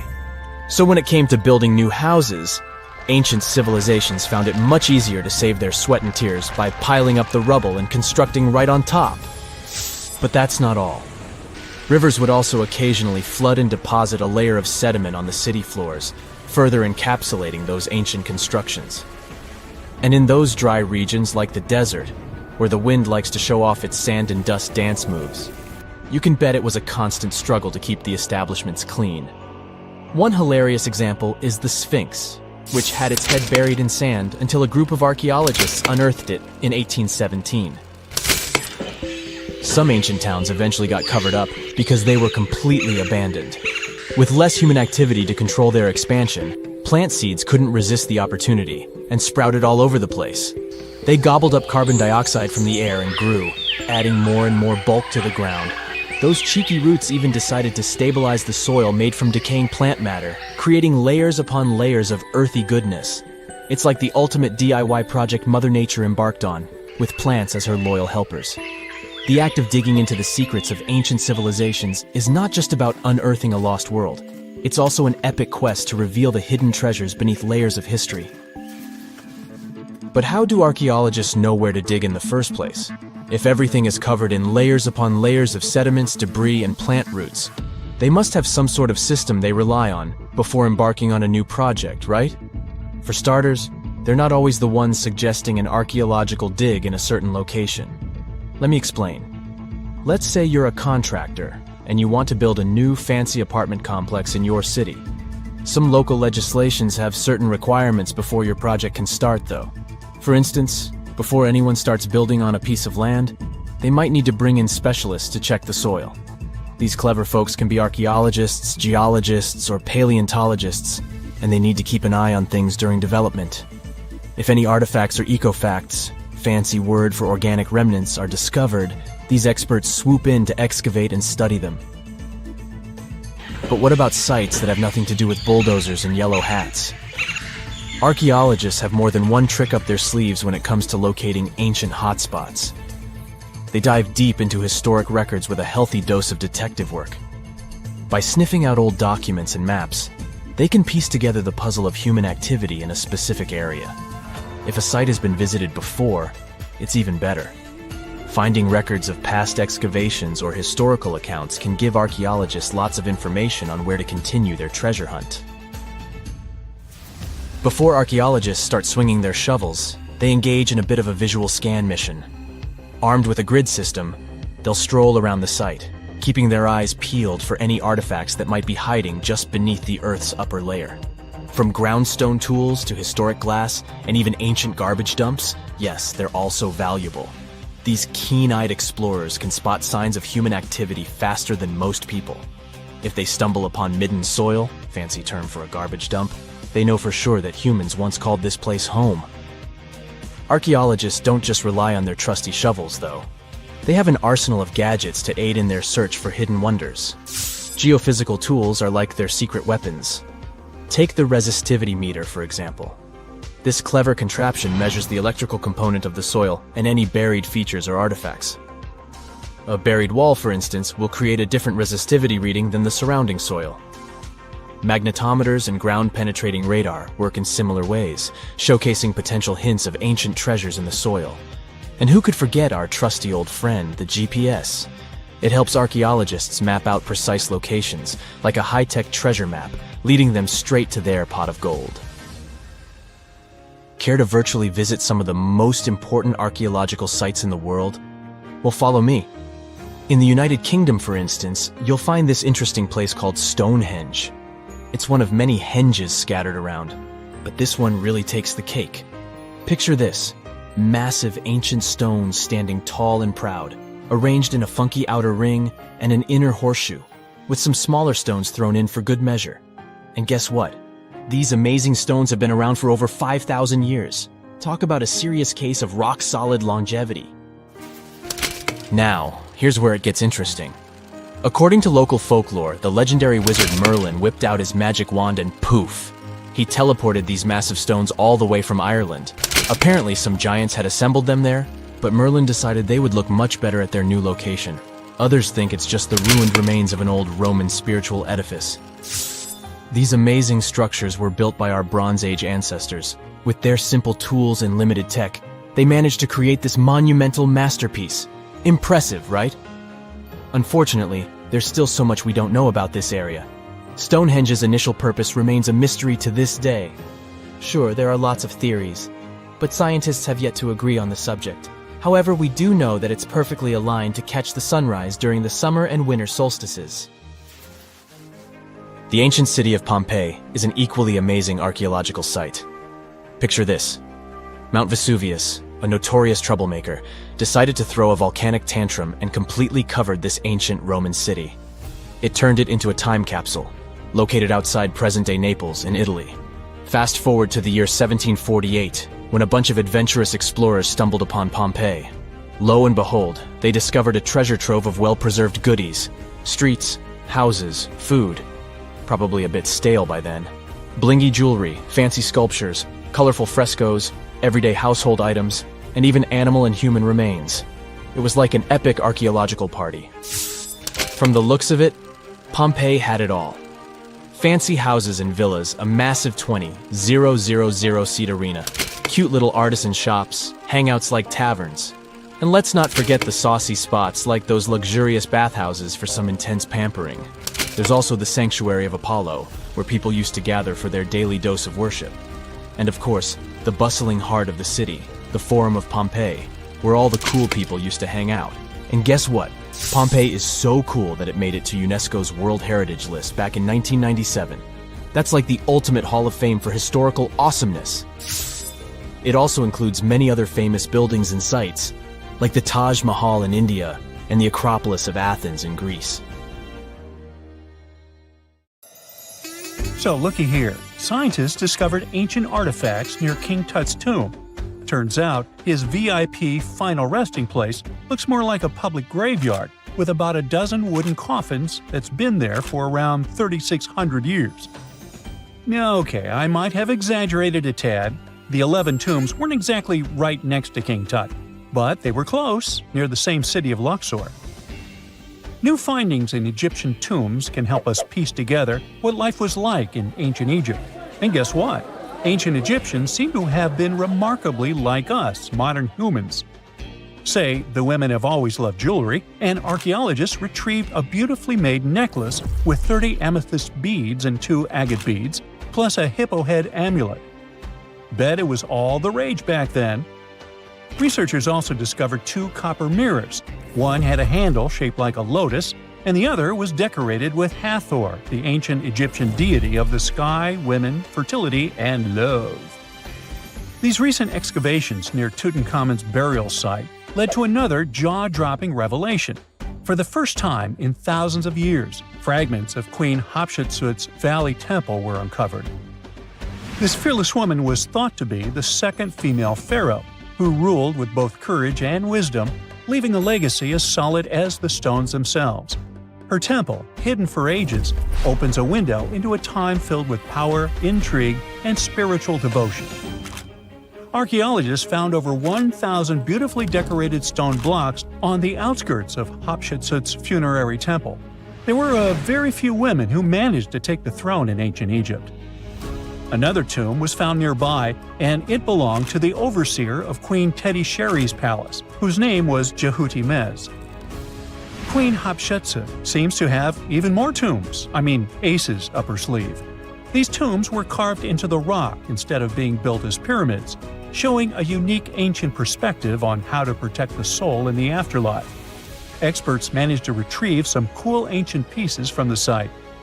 Toys made of clay, mummy masks, winged scarabs, and some amulets. Sadly, there surely used to be way more artifacts, but over the last centuries, there have been people other than archaeologists to stumble upon this site.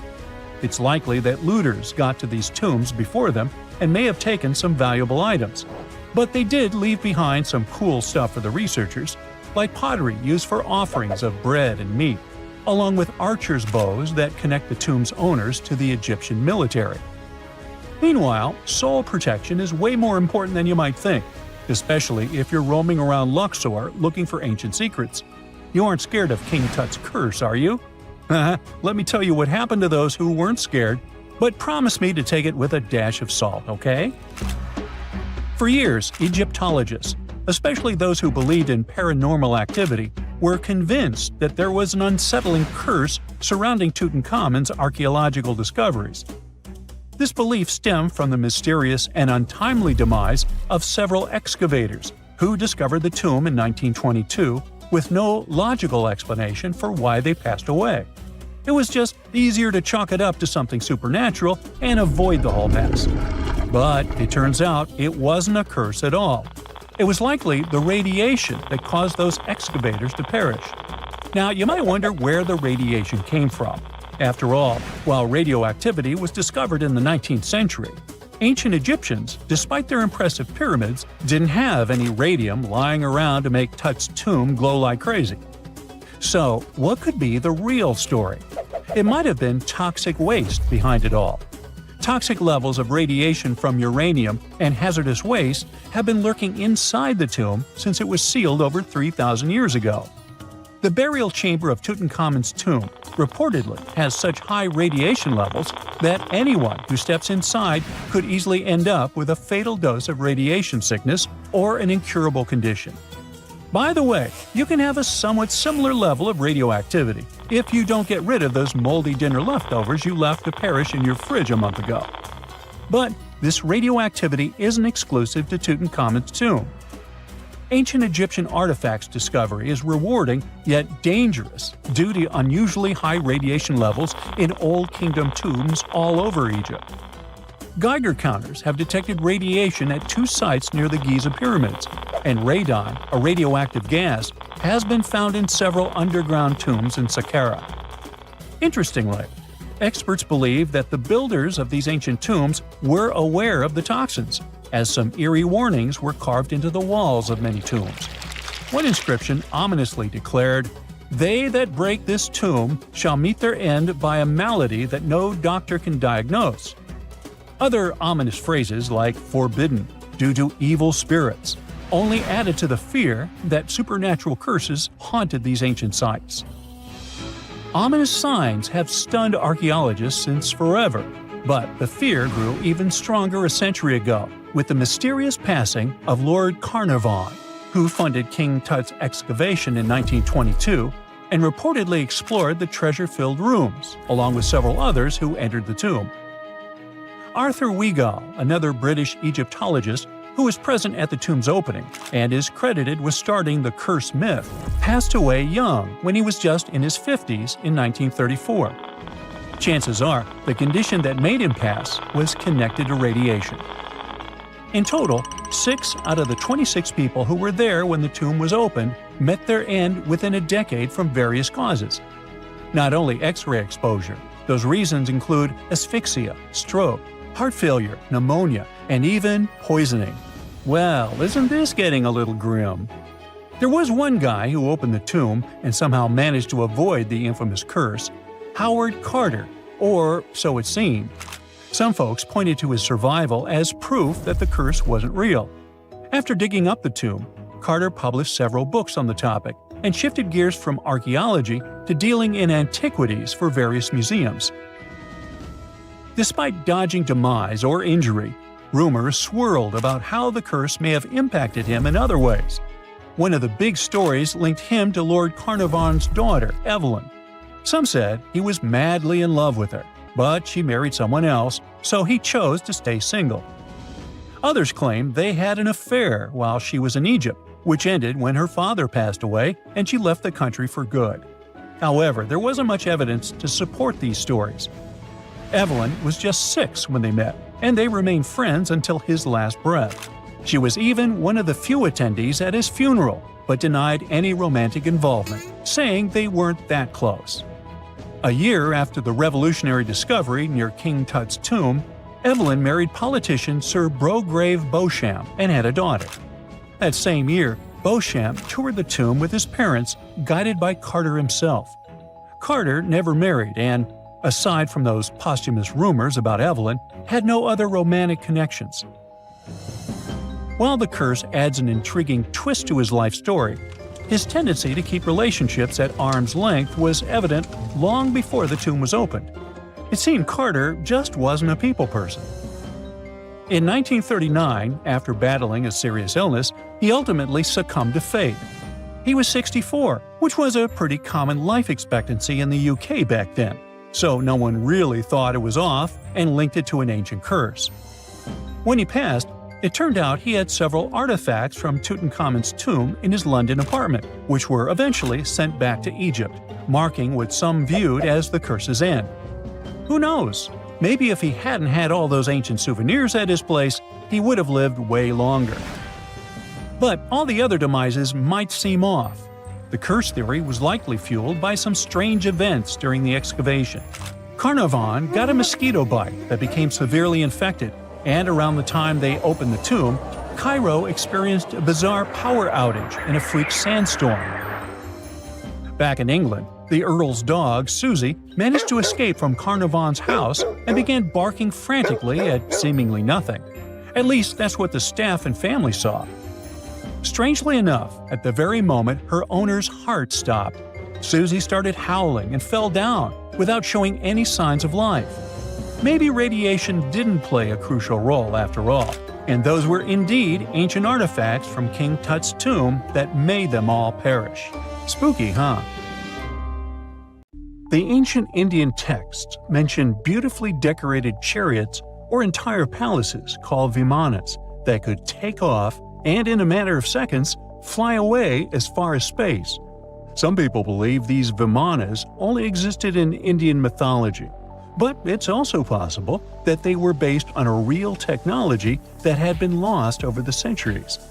According to the Vedas, ancient Indian religious texts, there was the elephant Vimana with several engines and many other types named after animals and birds. There was one for local travel, one for visiting different countries, and one for traveling to the moon and various planets. They could develop a great speed. One Vimana had the superpower of invisibility. Another one was shaped like a sphere and was built on the winds produced by Mercury. This Vimana was said to generate an enormous ray like the sun and make noise like the storm's thunder.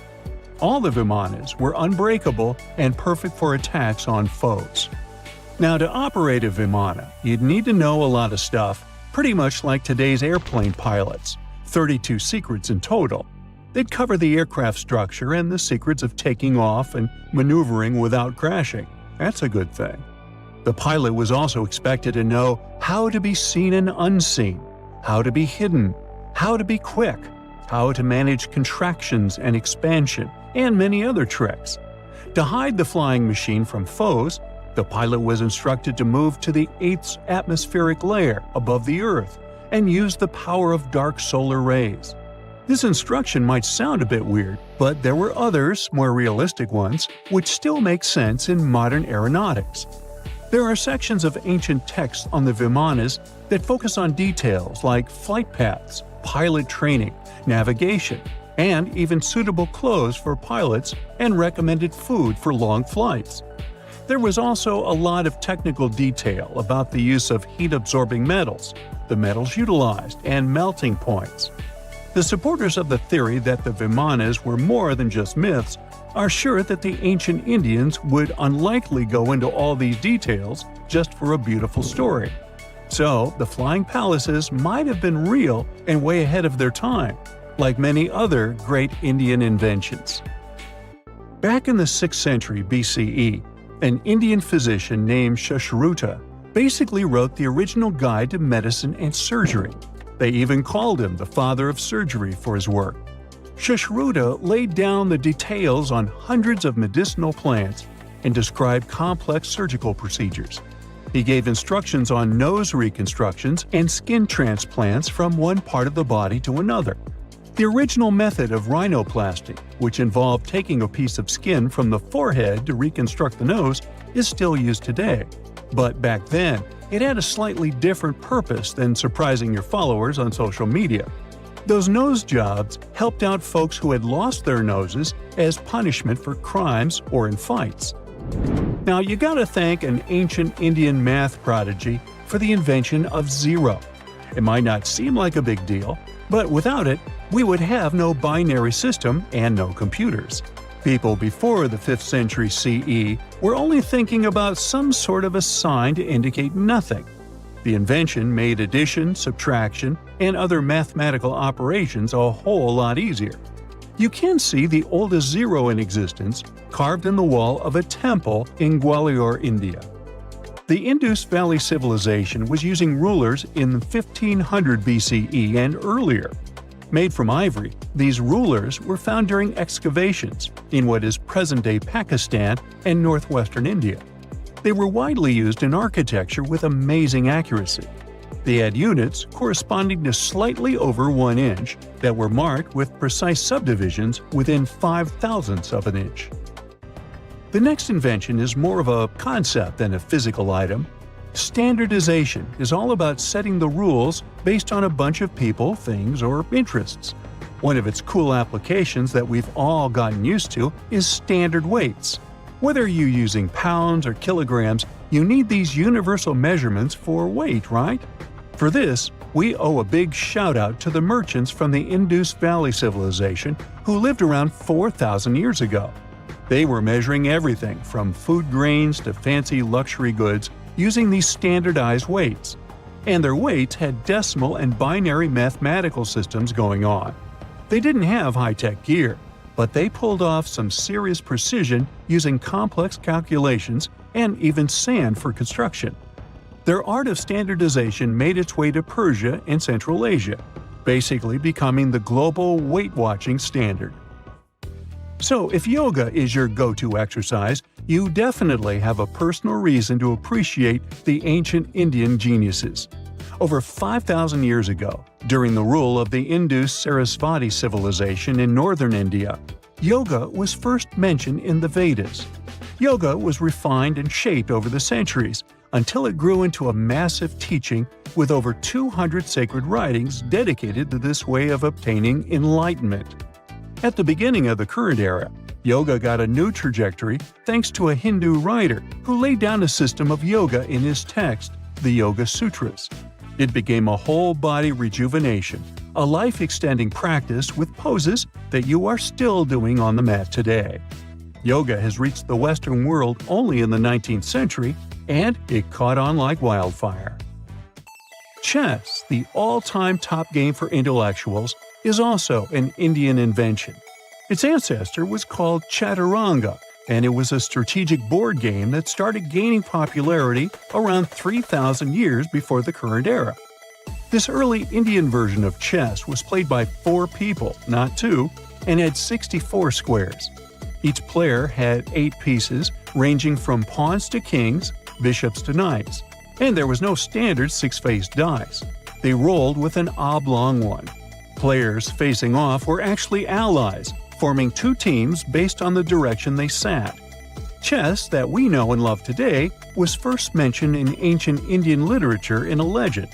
It said that the wife of a villain called Ravana had invented the game to amuse him. Now, the word shampoo comes from the Hindi word, which means to soothe or knead.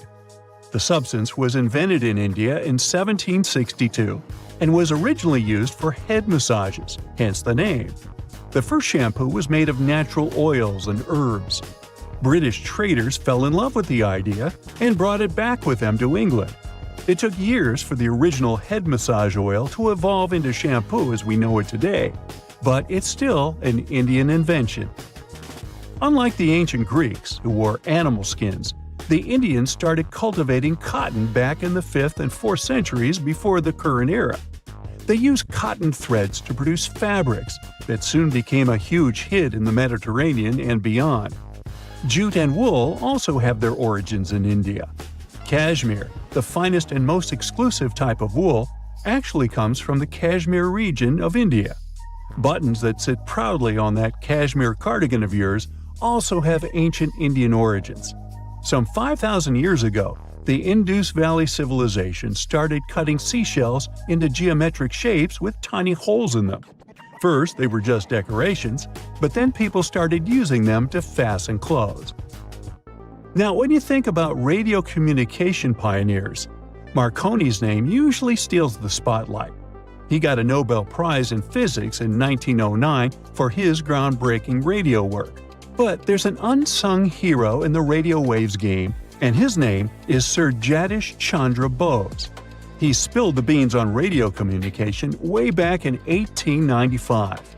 He shot an electromagnetic wave across 75 feet at the town hall in Calcutta, and it went through walls, rang a bell, and even set off some gunpowder. Marconi took a page from Bose's book, using his invention, the Mercury Coherer, as a blueprint for his own two-way radio. Bose didn't patent his genius creation, so he only got his credit a century later.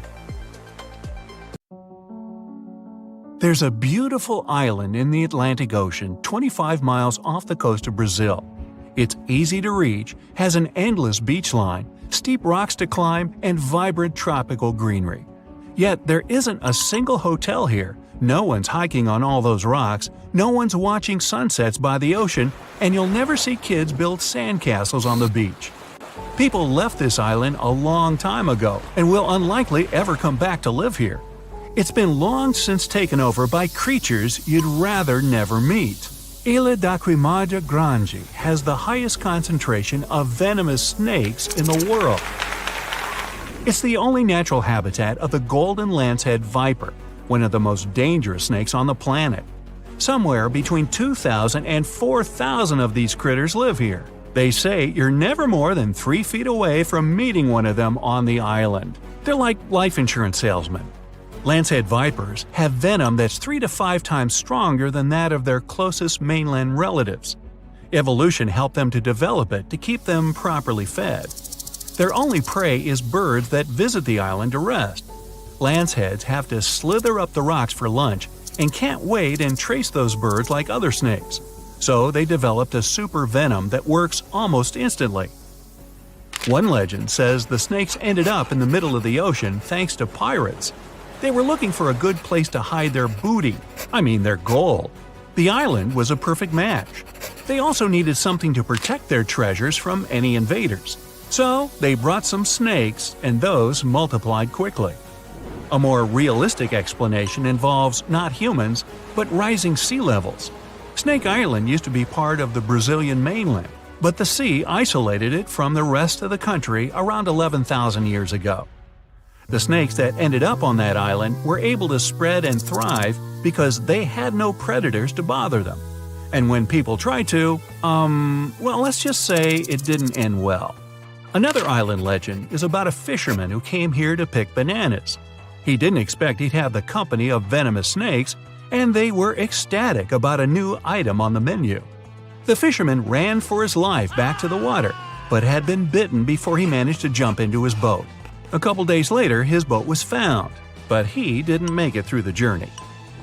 Snake Island has long been uninhabited, but it used to have a human population for a few years, from 1909 to 1920. It was the lighthouse keeper, his wife, and 3 kids. Their task was not to let people on the island. According to another legend, one night snakes got inside their house through the windows. The parents grabbed their kids and tried to escape to the boat. Sadly, the snakes were faster. No one of the family had survived that visit. The lighthouse has been automated. Now the Navy visit it regularly to check if it's in order and keep visitors away from the island. It's both for the safety of people and for the good of snakes that are a critically endangered species. Some of those people are tourists looking for adventures. Others are smugglers that capture and sell lanceheads for $10,000 to $30,000. Animal collectors and scientists are willing to pay that price. There are rumors that the venom helps cure heart conditions. In the past, someone tried to set the island on fire to get rid of the snakes altogether and clear the land for agriculture. But the snakes have an important mission. It's crucial to study them to better understand the whole lancehead snake family and to treat people who get bitten by them on the mainland. Such incidents happen a lot in Brazil. If you really want to visit the island, you have to be one of those biologists or researchers who use it as a real-life lab to study the golden lanceheads. You must go through a lot of paperwork and get an official permission for a visit. There will also always be a doctor in the group to help others if something goes wrong, and Navy officers to make it safe. Elsewhere, there are places where people do survive alongside snakes. Musambo Island on Lake Victoria in Uganda is home to 2,000 snakes and less than 100 people. That's a ratio of over 20 snakes per person. Rock pythons, cobras, vipers. You can find those even in people's houses. Sometimes they share beds with the locals. They believe the island is home to many kinds of spirits that have transformed into snakes. The people are just guests here, and they must never ever hurt those snakes. Even if you find a cobra under your pillow, you aren't supposed to scream for help. You'll scare away good luck.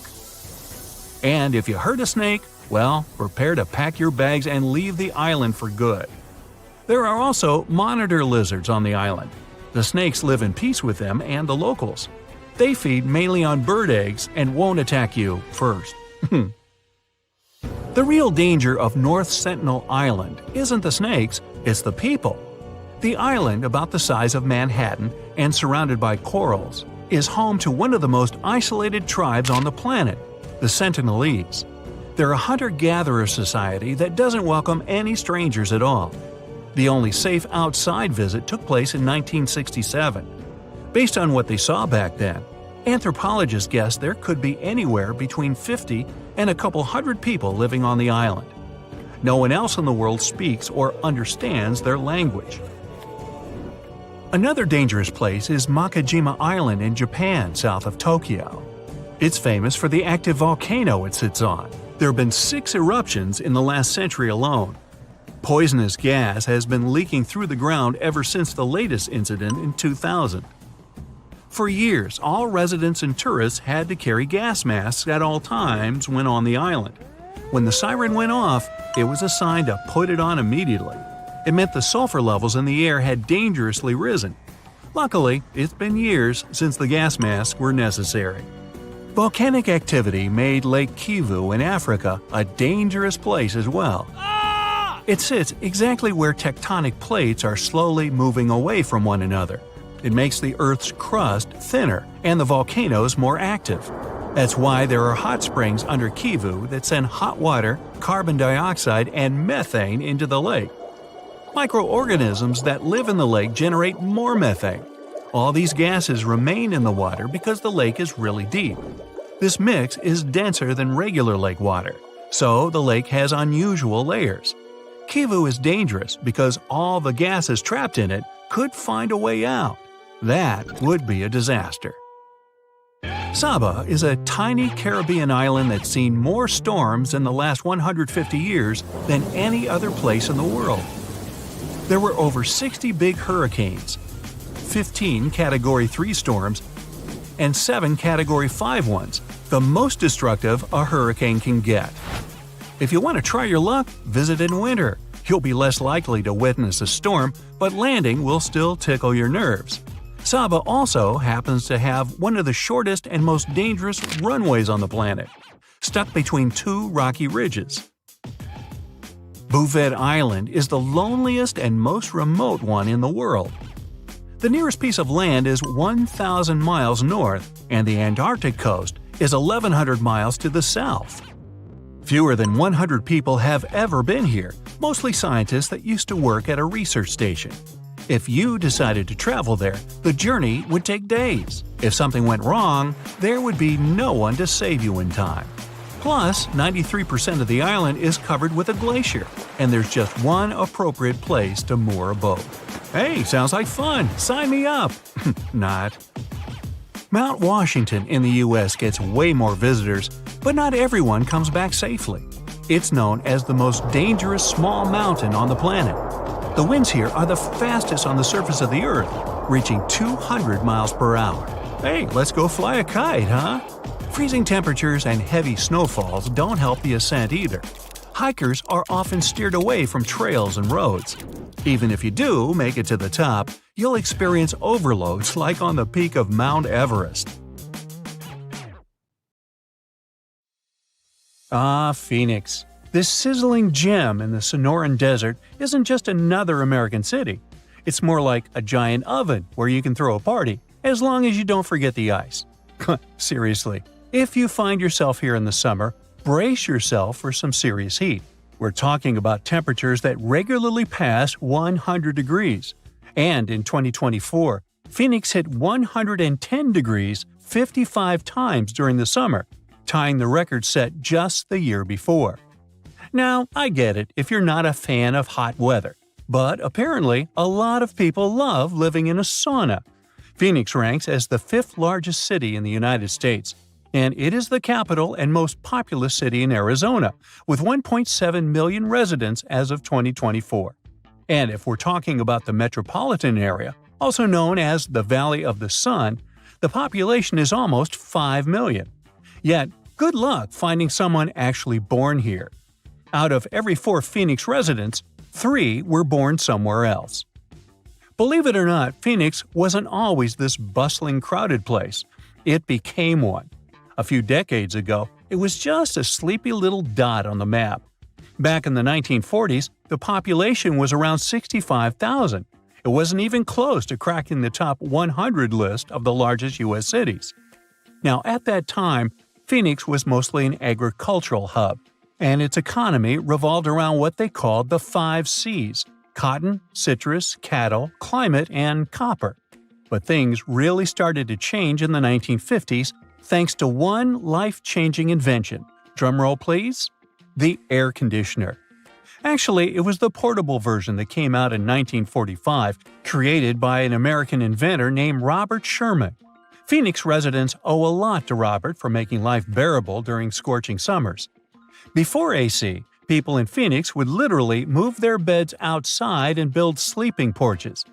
They'd protect that kind of outdoorsy space with light curtains or some kind of net to keep the dust and bugs out. Fun.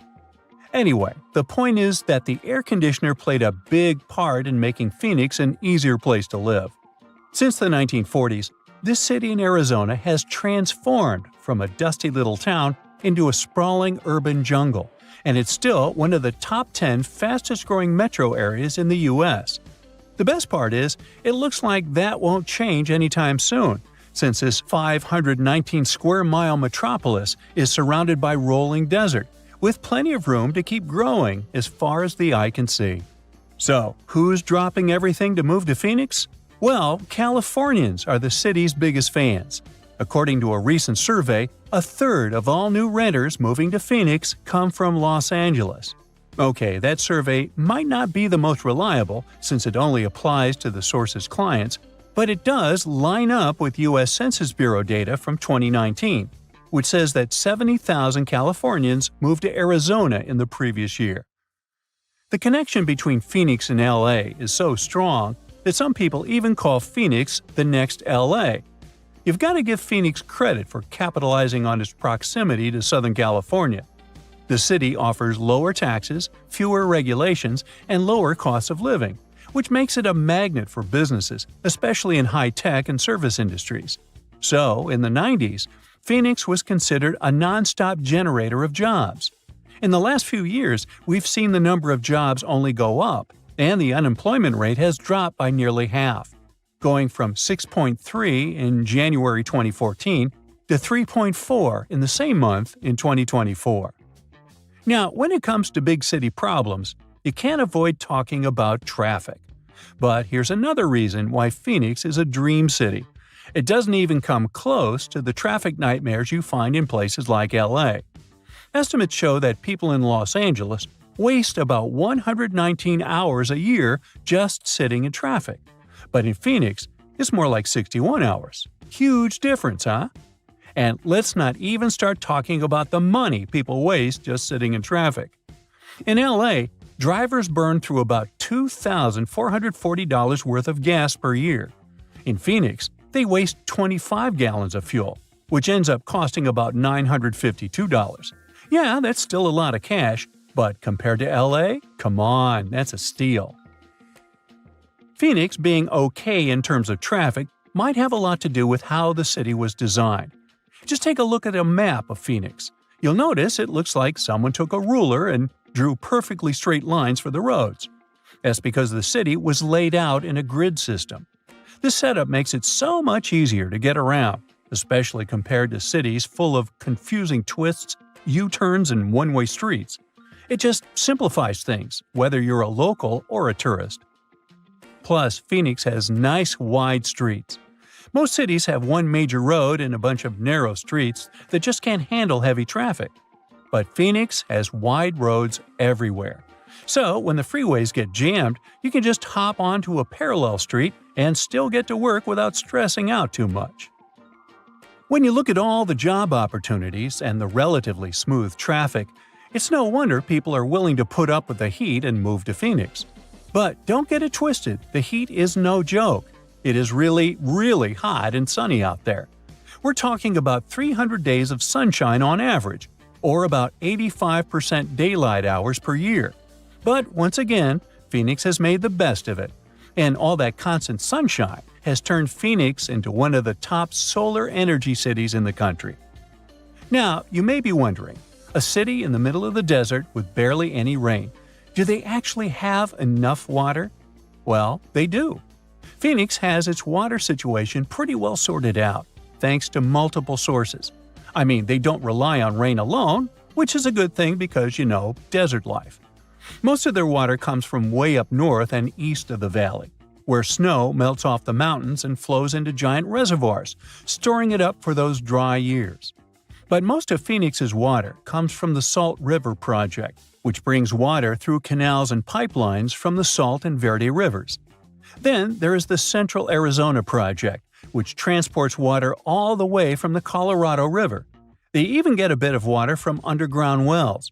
And Phoenix doesn't want to waste a drop, so they're smart about recycling, reusing treated water to keep parks green, and even recharging their groundwater. Since Phoenix is all about sunny skies nearly every day of the year, it's normal that people can get a little moody when it actually rains. But here's the thing. Phoenix always gets a surprise up its sleeve, even when it comes to bad weather. When it rains in the deserts, locals get treated to this unique earthy smell. It's thanks to the creosote bush, a desert plant that releases an amazing fragrance when the rain hits it. People describe it as the smell of rain, and honestly, it's one of those fresh, clean scents that makes you forget you're in the desert for a second. And if you've never stopped to think about why Phoenix is called Phoenix, well, it's based on that famous legend of the bird that rises from the ashes. Now, after knowing all the special things about this city and its unique ability to turn challenges into advantages, we can say the name couldn't have been better chosen.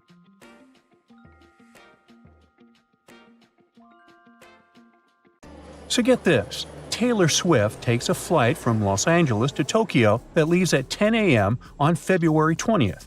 She's on the plane for 12 hours, but she lands only at 2 p.m. the next day in Tokyo. That's a 28-hour difference. So, how did this time warp happen? Well, it's all because of this wonky line. This is the International Date Line. That imaginary line that slices the globe in half and decides who gets to celebrate the new year first? It's the Line Islands, by the way. But crossing this line doesn't just make you feel like you've stepped into a transporter. It actually changes your day. Cross from east to west and boom, it's 24 hours later.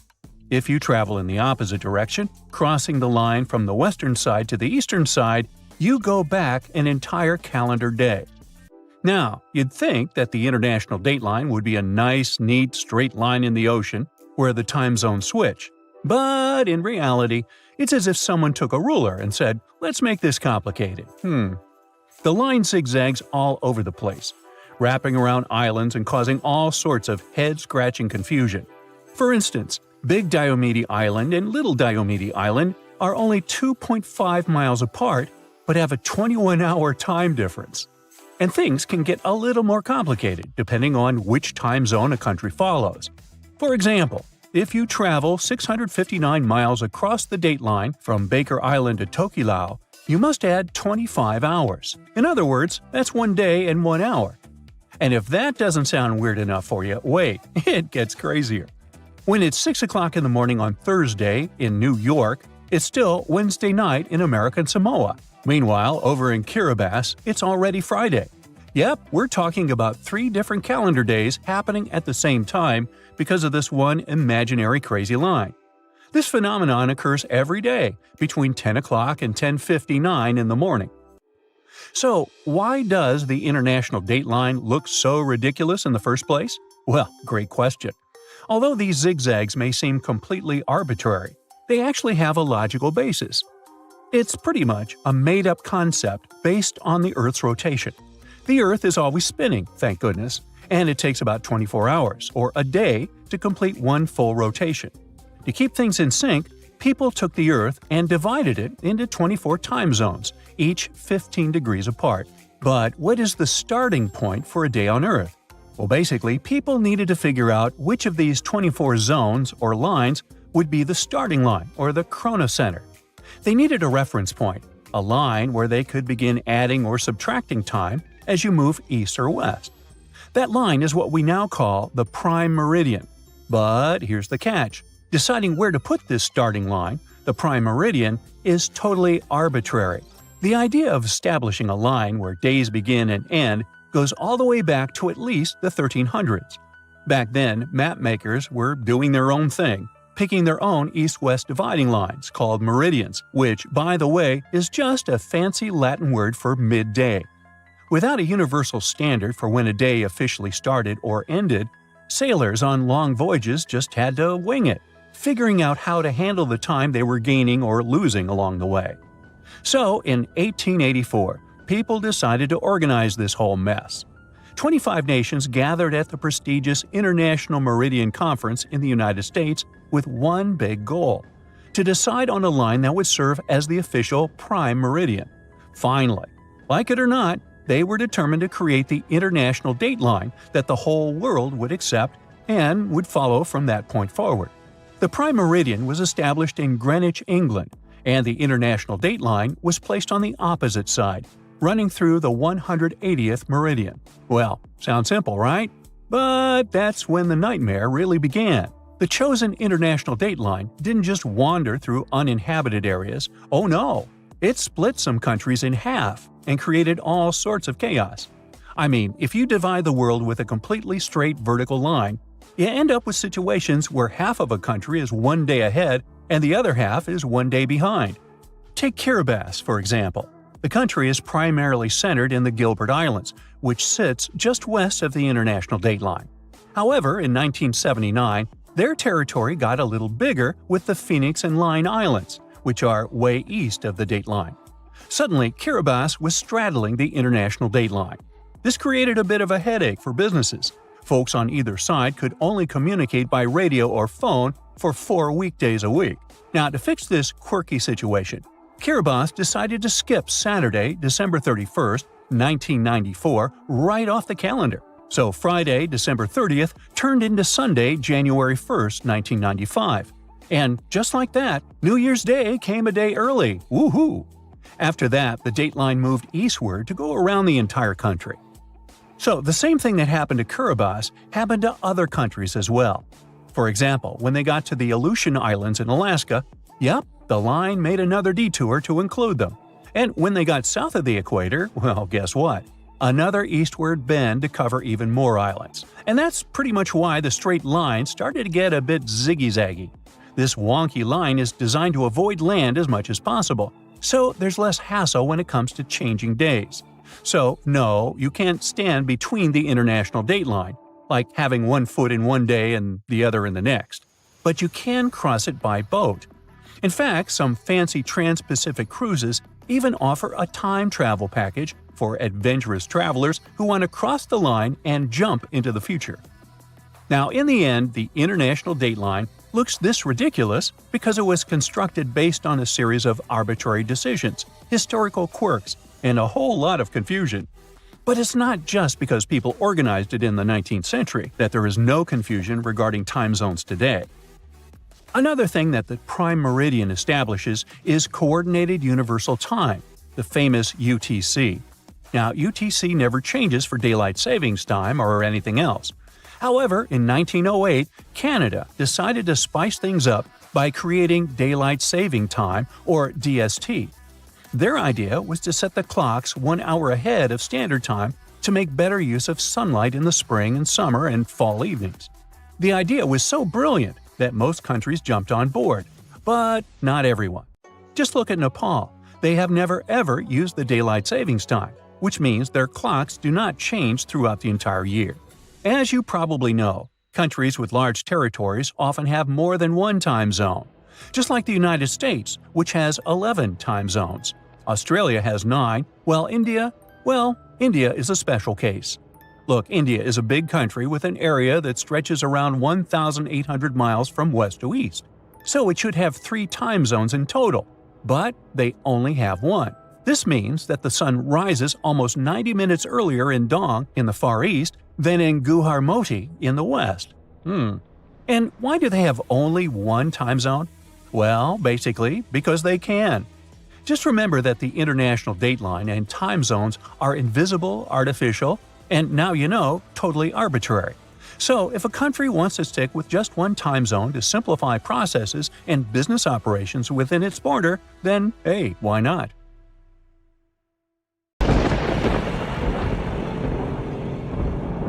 For hundreds of years, people in the US have reported hearing strange, loud booms. These mysterious sounds are called skyquakes. And yep, it's a real thing. If you've ever heard a loud, distant booming noise that definitely wasn't a thunderstorm or a car engine backfire, congrats, it looks like you've experienced a skyquake yourself. People report them all around the globe, from the US to India and Japan. They go under different names, and we still don't know why exactly they happen. Sometimes these booms come together with earthquakes. People heard them during the New Madrid earthquakes in the early 19th century and up until January 2020. Those who've experienced them describe skyquakes as a rushing or rolling noise. Famous American writer James Fenimore Cooper described it more poetically as the lake speaking to the surrounding hills, which send back the echoes of its voice in accurate reply. Sometimes these mysterious booms happen in cold weather instead of during earthquakes. One of the skyquake hotspots is near Lake Seneca in New York. They call them the Seneca Guns. The booms can be so loud that they shake windows and doors. Back in August 1886, after an earthquake in Charleston, people heard these noises for several weeks, happening at the same time as many aftershocks from the earthquake. In 2020, scientists from the University of North Carolina looked at old news pieces, especially from North Carolina, where people have often reported these sounds. They hoped to match the noises with earthquakes data, but they didn't find any link between the sounds and earthquakes. One of the researchers said they believe the noises are happening in the air, not underground. The team looked at infrasounds, which are low-frequency noises that humans can't hear. They found signals lasting 1 to 10 seconds that matched the times when people reported hearing the booms, but nothing is certain here. Some people think that solar flares, underwater tsunamis, or caves collapsing under the sea cause skyquakes. Others believe the sounds come from planes making loud sonic booms. But that doesn't explain old records of skyquakes from the past before planes were even invented. Some scientists think a type of meteor called a bolide causes these booms. These meteors blow up when they hit Earth's atmosphere. If this happened above thick clouds, the sound would get louder and travel far, but we wouldn't find anything on the ground. Another idea is that gas might be escaping from the bottom of deep lakes, like Lake Seneca. If you think skyquakes are bizarre, let me introduce you to fog bows. They also go under the name of white rainbows, ghost rainbows, or cloud bows. They form in a similar way to regular colorful rainbows, but are much wider. Rainbows happen when there are big raindrops in the sky, and you can always spot them on the opposite side of where the sun is shining. Fog bows are made by tiny droplets in fog, or clouds, instead of big raindrops, and they also appear opposite the sun. If you want to see a fog bow, you need to look for it in a thin fog when the sun is bright. You might catch one when the sun starts to shine through the fog, or if you're near the ocean where fog often forms. Because the water droplets in fog are so tiny, fog bows don't have bright colors like rainbows. They might even look all white, or just have faint colors. Some fog bows are hard to see at first because they blend into the mist, but once you spot them, they're easy to recognize. The next rare weather phenomenon you gotta watch out for is thunder snow. You guessed it right, it's a special type of thunderstorm that happens during a snowstorm. Unlike regular thunderstorms that often strike in the spring and summer, thunder snow is much rarer because it happens in the strongest winter storms, like big blizzards, and at the same time needs warm air, which isn't a frequent combo. So, for thunder snow to happen, there needs to be moisture in the air, some instability, and something to lift the air like rising winds. Just like in normal thunderstorms, lightning can appear when you hear thunder. Thunder snow lightning usually goes from cloud to cloud instead of hitting the ground, and the thunder sounds different too, more like a low rumble instead of a loud boom, because the snow muffles the sound. You aren't so likely to get struck by it, but it's still important to stay inside when you hear thunder to stay safe. Northern Lights fans, this one is for you. Scientists noticed a new kind of glow in the sky that looked like a purple streak. They nicknamed it Steve as a joke, but later gave it a more scientific name: Strong Thermal Emission Velocity Enhancement, Steve for short. Steve is actually a fast-moving stream of super hot gas that always moves west and only shows up before midnight. They wondered if something like Steve could happen after midnight, but moving in the opposite direction. And now, scientists think they found the anti-Steve by looking at data from a research station in Norway. In December 2021, they took a picture of a bright purple streak stretching for 620 miles in the sky, and it only appeared after midnight. Satellites from the European Space Agency also measured the conditions in this part of the sky and found that the ions were moving eastward.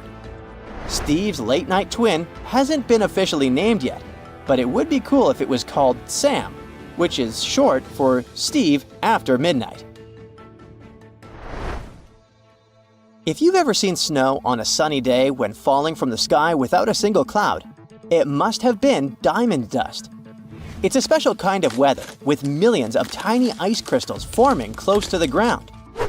These ice crystals float slowly in the air, kind of like how dust floats in your house. When sunlight hits these crystals, they sparkle like diamonds.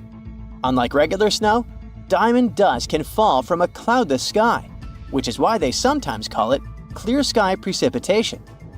It happens because of temperature inversion. Normally, it gets colder as you go higher up from the ground. But in a temperature inversion, the cold air stays near the ground, and warmer air sits above it. The warm air has more water vapor, and when it mixes with cold air near the ground, it turns directly into ice crystals, and diamond dust is born. For this to happen, the air near the ground has to be really, really cold, way below freezing temperature. Diamond dust can fall for days, but it's so light that it usually doesn't pile up on the ground like regular snow. A fall streak hole, also known as a hole punch cloud, is next on our list.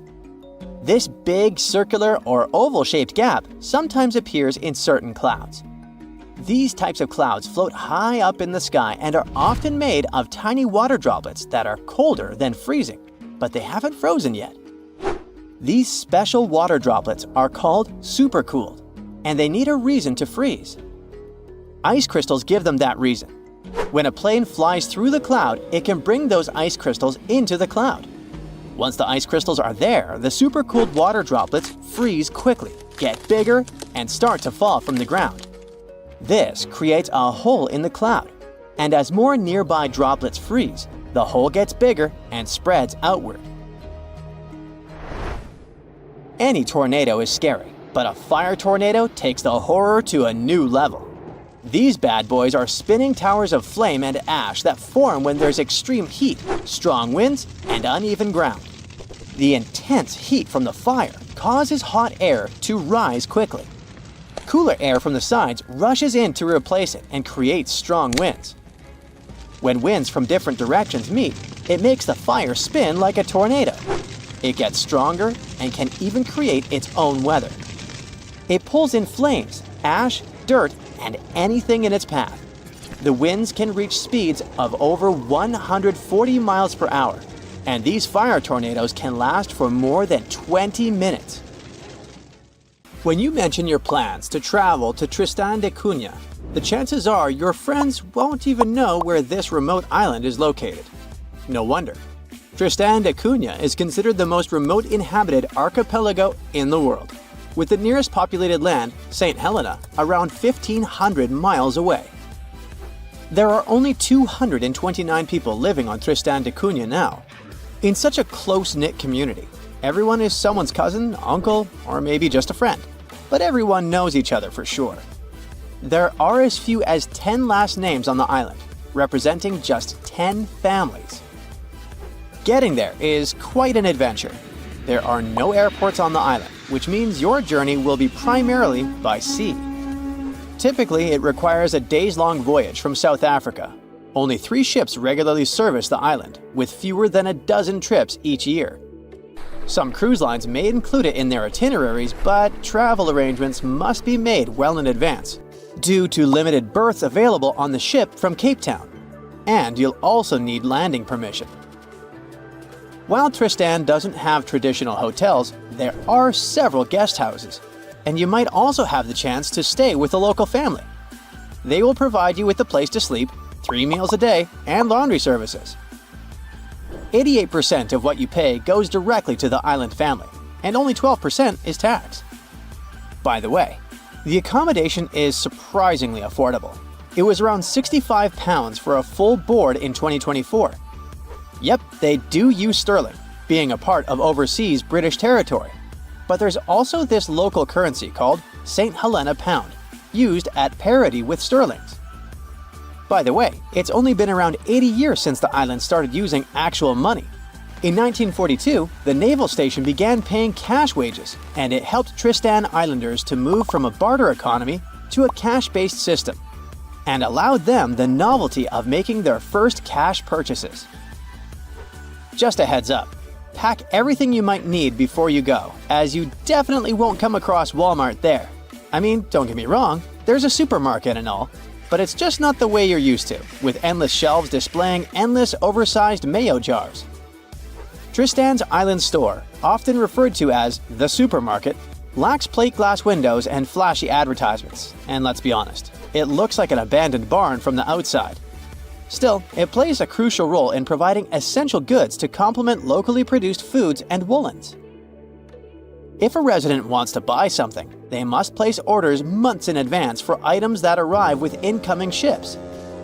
The store operates Monday through Friday. Today, the islanders continue to cultivate their own crops and raise livestock. The supermarket has become a vital source for other essentials like flour, sugar, and a variety of groceries including frozen bread and products typical of the UK or South African supermarkets. And even though the island's economy relies heavily on fishing, especially rock lobsters, islanders are largely self-sufficient. Let's move to another destination that's super hard to reach, but this time it's a level up in difficulty. I'm talking about the notorious Hypoxia City, the place with the smallest amount of oxygen on the planet. Sure thing, it's a nickname. The real name is La Rinconada. This place is located in Peru. Getting there means climbing over 16,000 feet up into the mountains. And what did you expect from the highest city on Earth? Despite its hard-to-reach location, it houses way more people than Tristan da Cunha, between 30,000 and 50,000. And while the island in the middle of nowhere looks idyllic, the Peruvian city of La Rinconada has very different looks. The urban layout features predominantly low-rise residences, where essential services are limited. La Rinconada is without a reliable supply of running water and lacks a sewage system. The community does not have a waste collection service, which forces residents to either burn or bury their garbage. Moreover, up until the early 2000s, La Rinconada did not have access to electricity. Most things, including the most essential foods, must be brought here from outside. Despite originally being a minor city, right now it has a wider range of activities to make your living. Some people are busy with trading, food, clothes, you name it. Others provide services, and some people even open public restrooms.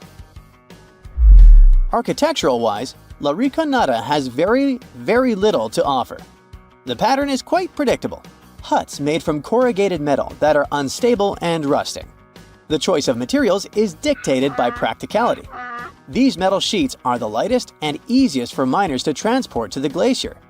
Unfortunately, the homes lack proper insulation, leaving residents shivering in the cold even though they have access to wool from local sheep, which is an excellent insulator. Sturdier rock homes exist but are rare, typically inhabited by wealthier miners. While the architecture might not be particularly captivating, the vistas, certainly are. In nearly every spot in La Riconada, a glance upward reveals La Bella Durmiente, or Sleeping Beauty, a massive glacier towering over the town. Getting to La Riconada is very hard. First, you'll need to fly into Alejandro Velasco Astete International Airport in Cusco, Peru.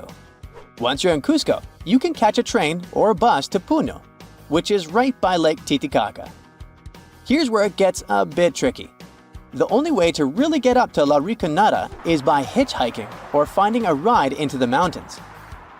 There might be some buses, but they don't run on a set schedule. If you're up for it, you can rent a car, but be warned, the roads can be pretty rough and tricky to navigate. So a little extra caution goes a long way on this adventure.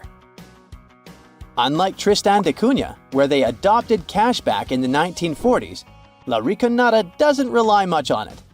The economy of this place is based mainly on gold mines.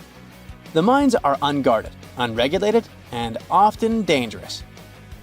Miners work for 30 days under a cachorreo system, where on the 31st day, they're allowed to take as much ore from the mine as they can carry as a form of payment. La Riconada has no bank, but it has many storefront fund transfer agencies, which miners use to wire money to their families. Still, they never know how much they're gonna send. Our next destination is Svalbard, a place that might seem unwelcoming due to its climate.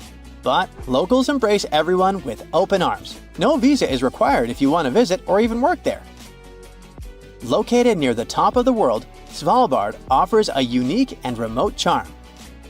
The capital, Longyearbyen, is home to a fascinatingly diverse community, with over 50 nationalities represented among its 2,400 residents. You might even spot a polar bear wandering into town on occasion. The living space is compact. There's just one grocery store, and the streets are numbered instead of named, adding to the town's distinctive feel. Longyearbyen also boasts a university center with around 300 students. Interestingly, every student must learn to use firearms for safety in the surrounding wilderness. Originally, it was founded as a mining town, just like La Riconada, but the focus has shifted mainly to tourism. However, a quirky tradition remains from its mining days. Visitors and residents alike take off their shoes when entering hotels and restaurants, a practice born out of the need to keep coal dust at bay. The last destination for today is Palmerston Island, a remote coral atoll in the Cook Islands, located about 290 miles northwest of Rarotonga. Famous traveler James Cook visited it on June 16, 1774, and the place was uninhabited at the time, despite ancient graves found there. Today, the island supports a small population of just 25 residents, primarily descendants of 19th century English sailor William Marsters. Marsters arrived in 1863 with 2 Polynesian wives and later added a third. He fathered 23 children. Fishing is the mainstay of the local economy, resembling subsistence living due to the island's isolation. Modern amenities and communication services are available. Although there's no airport, cargo ships visit periodically. Tunnels, metro, underground systems, and even secret passageways to the houses of the rich and famous. Why else do we need tunnels, you may wonder? To hide. Many cities have underground tunnels and even underground doppelgangers. Now let's make it clear. Those passages are normally not connected, contrary to the popular rumor claiming that it was possible to get from Scotland to Turkey using underground passageways built around 5,000 years ago. I mean, it sounds insane even today. Imagine building it back in the day. These tunnels have an official name, the Erdstall Tunnels, and they were most likely built in the Middle Ages. However, we still don't have the exact information about the date. The highest concentration of those tunnels are in Bavaria, Germany, but there are many of them in Great Britain and France too.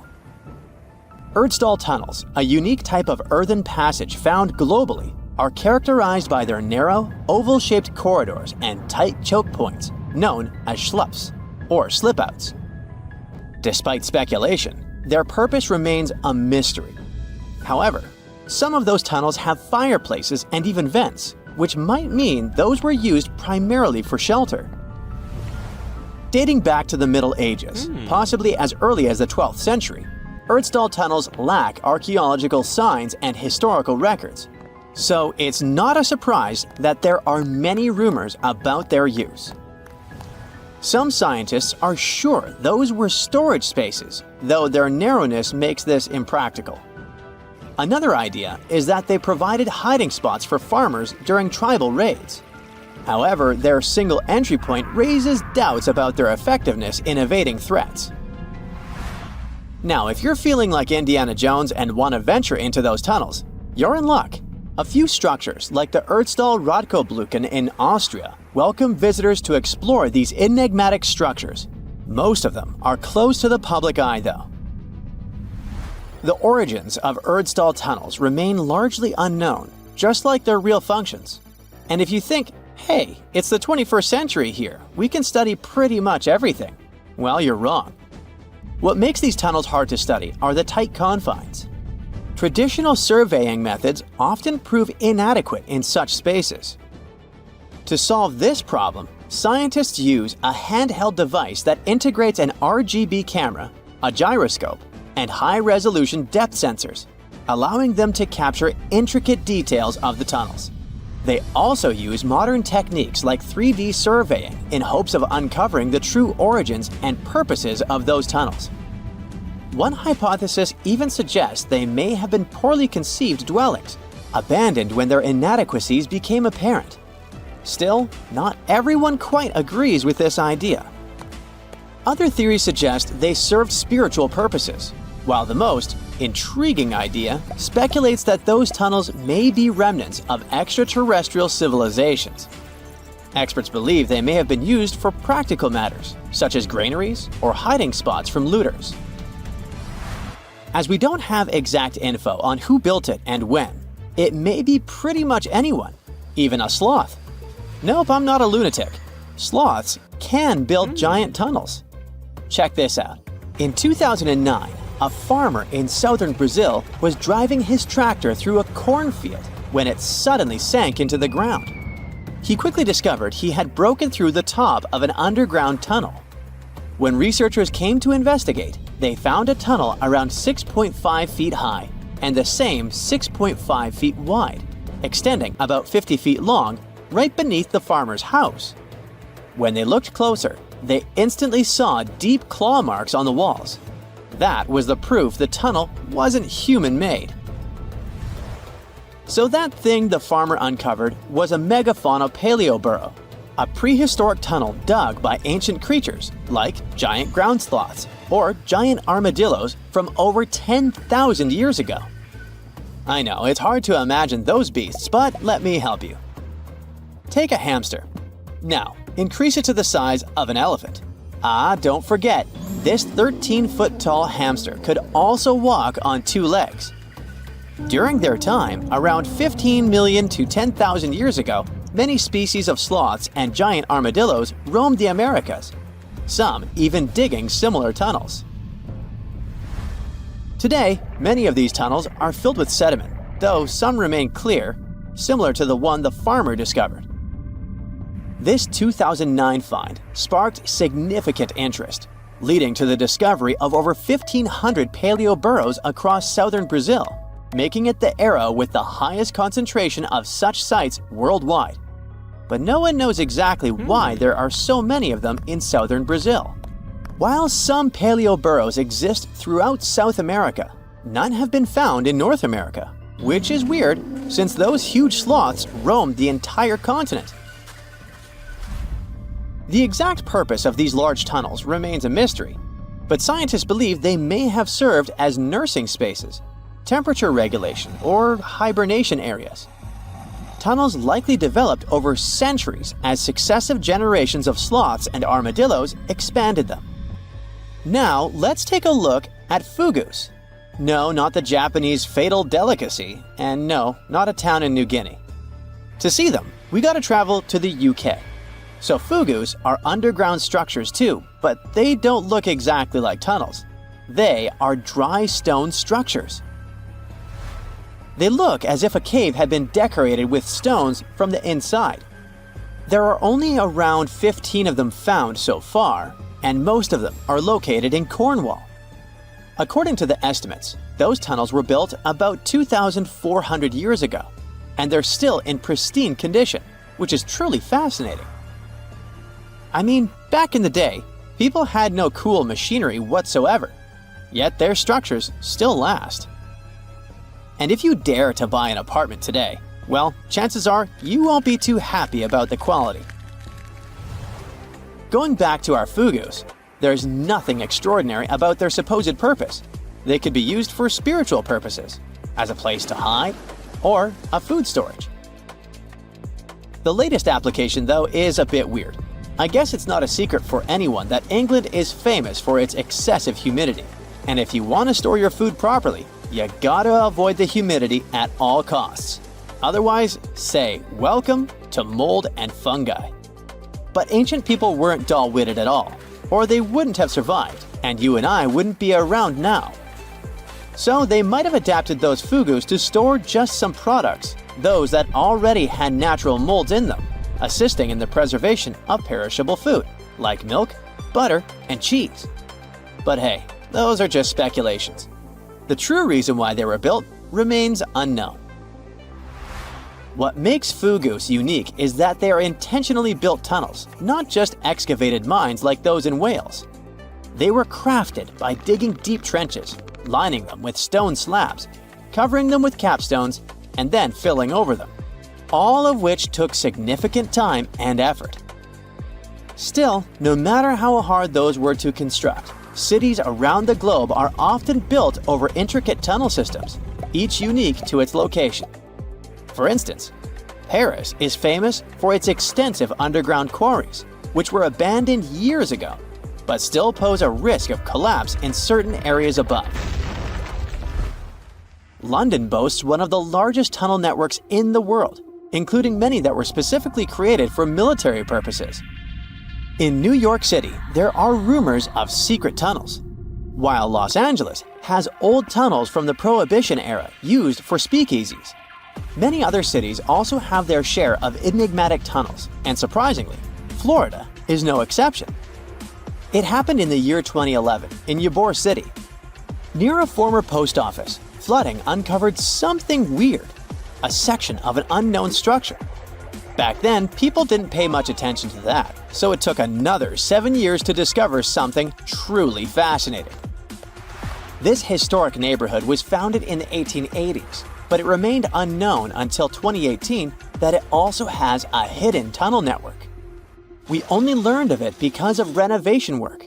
The exact purpose, of course, is unknown, but most scientists are pretty sure that they serve to connect to early gaming spots and the port of Tampa.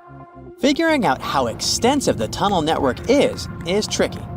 In 2018, a historic home in Seminole Heights revealed locked doors leading to tunnels from the 1920s. One local even said he traveled through a tunnel for 20 minutes. Rumors suggest some tunnels connect to the Hillsborough River and Ybor City. Research is ongoing, but no new info has emerged yet. You're flying over the Sahara Desert in a small, light aircraft when you spot something truly weird. It seems to belong to a very different part of the world, the ocean. But what ocean can be huge enough for this monstrous sea star to dwell there? You descend and realize that it's not a sea star. It's a towering dune with a pretty unique shape, and it's not alone. From afar, these magnificent sand structures look a bit like pyramids. They have pointed tops and radiating arms. Called star dunes, they're the most complex and largest desert dunes in the world. They're the tallest of their kind, but that's not the coolest thing about them. Researchers have found similar formations on Mars and even on one of Saturn's moons, Titan. Star dunes aren't super rare, but they're especially widespread in southeastern Morocco near the border with Algeria. That's where you're flying at the moment, and the breathtaking dune you're marveling at is Lella Lalia, probably the most famous of them all, a giant 330 feet tall. Scientists believe that it formed in less than 1,000 years. How about doing some research to find out more about these unusual formations? There, I see a great spot for landing. Star dunes got their name because of their multi-armed shapes. They form in areas where winds change direction throughout the year. But even though you can find them in different places on our planet, there is just one confirmed star dune in the rock record, the collective record of Earth's development reflected in preserved rocks. The star dune in question is in Scotland, and it's ancient, from about 250 million years ago. That's all we know about super old star dunes. Probably because we don't know what to look for to identify one. Another problem: star dunes often form in remote locations, which makes them extremely difficult to study.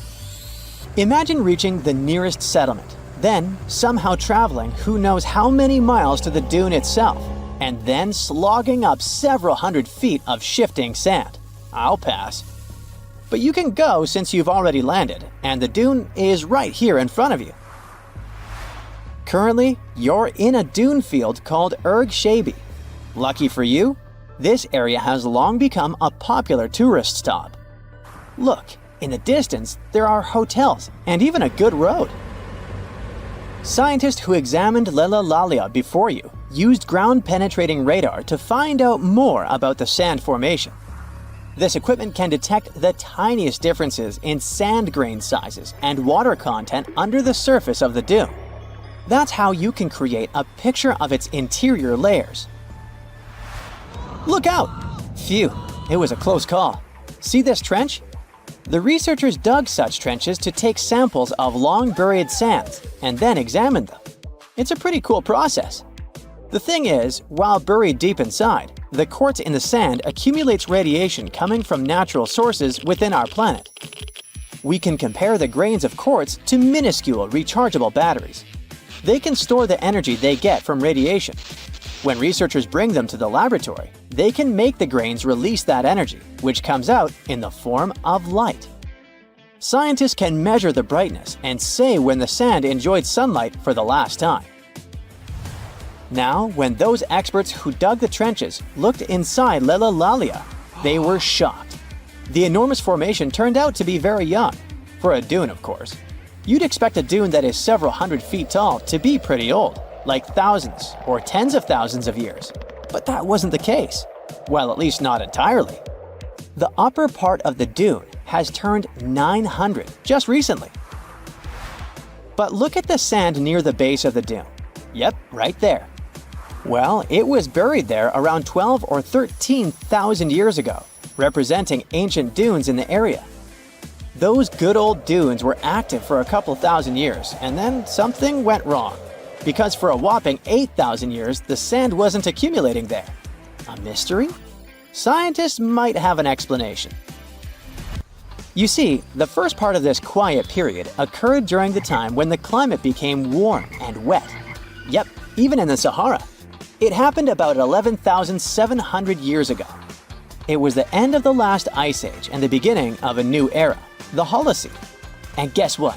The Sahara went green. It started blooming like your local botanic garden. Plants started popping up all over the place, stabilizing the sand. If you had visited the Sahara during that period, you wouldn't have recognized this place. But you would have likely come across humans wandering marshy landscapes and hunting for food. Researchers have found pottery fragments and stone tools on one side of Lella Lalia. That's true. As sand dunes form and then shift throughout their lives, they swallow and protect ancient remnants of life. Just dig well enough and you might find something that will provide you with a window into the past. It can be ancient fossils, anything from fossilized shells and corals to prehistoric plants. Those can offer precious insights into the history of our planet and the living beings once inhabiting certain regions. Now, it might come as a shock, but in the Sahara Desert, scientists have uncovered well-preserved marine reptiles and fossilized fish within the layers of those ancient sand dunes. They are the remains from the time when the Sahara was covered with a sea millions of years ago. Anyway, it's time to leave that ancient paradise if you want to survive. 4,000 years ago, the wet period came to an end, and the Sahara dried out again. Interestingly, our dune didn't begin building up right away. For some time, sand probably blew through but didn't accumulate. Or the dune could have started growing in a different location. And it's a valid theory since scientists have discovered recently that Lelolalia shifts around 1.6 feet every year. It also accumulates about 6,400 tons of sand every year. Now, if you've been inspired by your dune trip and are now eager to explore more of them, I've got some unpleasant news for you. Unfortunately, although there might be star dunes locked in sandstones around the globe, they're super tricky to detect. The problem is, dunes are huge, but they lack a single distinguishing feature. So you'd really need large exposed beds of rock if you want to get a wide enough view to identify a star dune. On the bright side, there surely are places where it might be possible to do such research, but you should be ready to know that it might be just a set of various features that look like other dunes. But if you combine them, you'll say, it's likely to be a star dune. Comment below if you'd like to go on a trip in search of a star dune.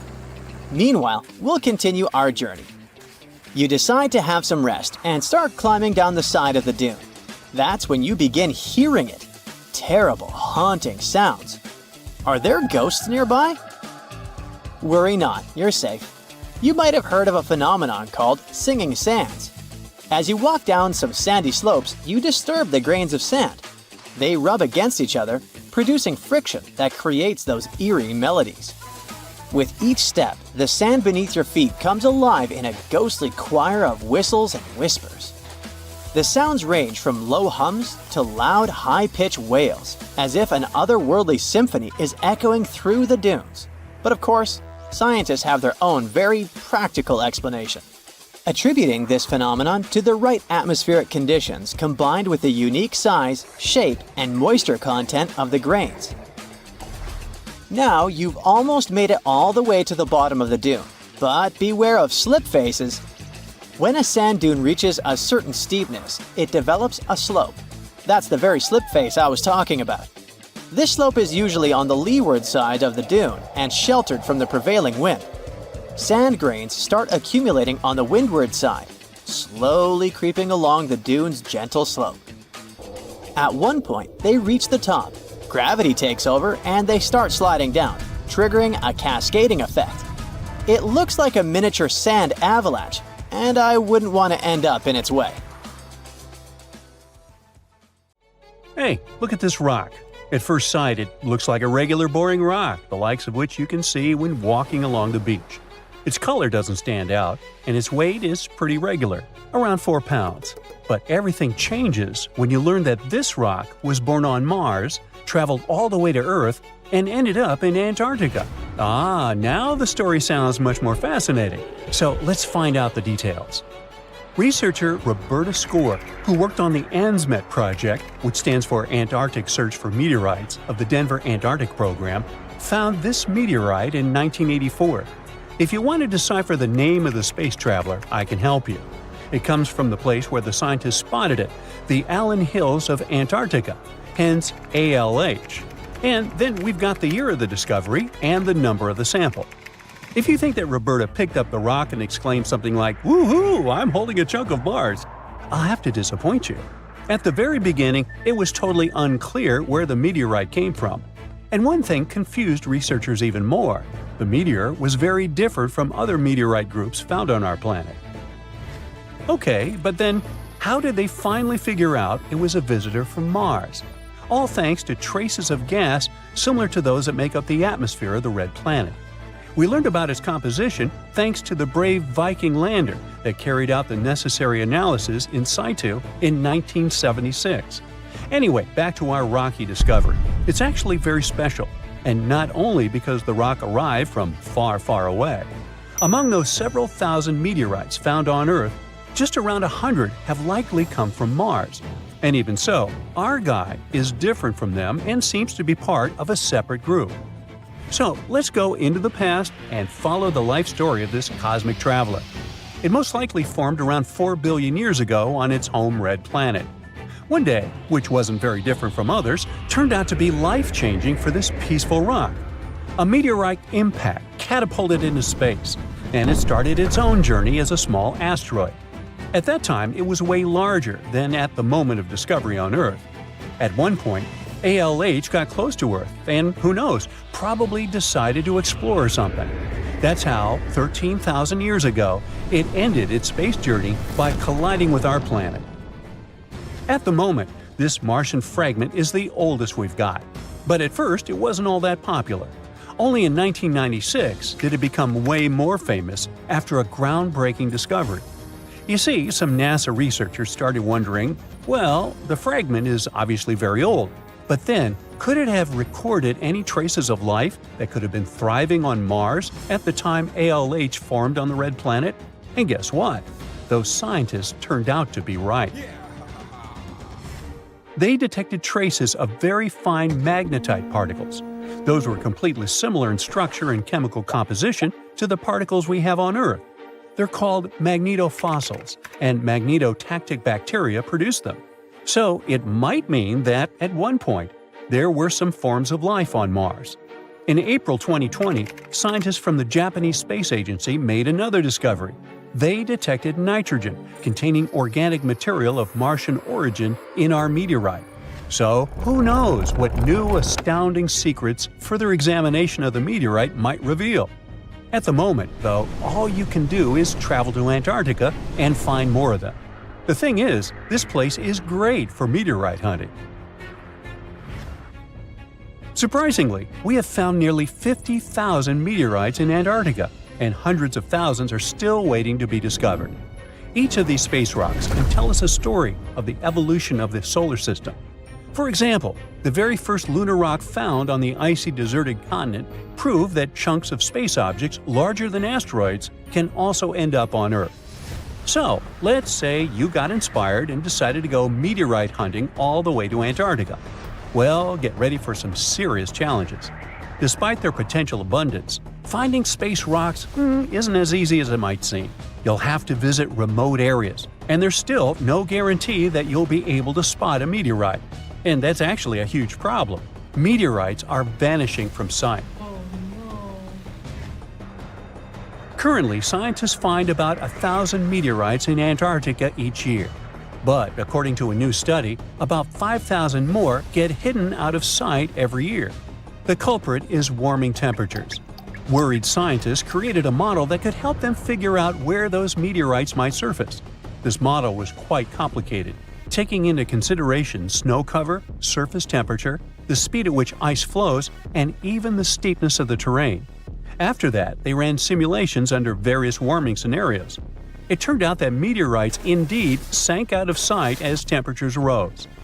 To say that the researchers were upset is obvious. They didn't expect that climate change would affect their work so much.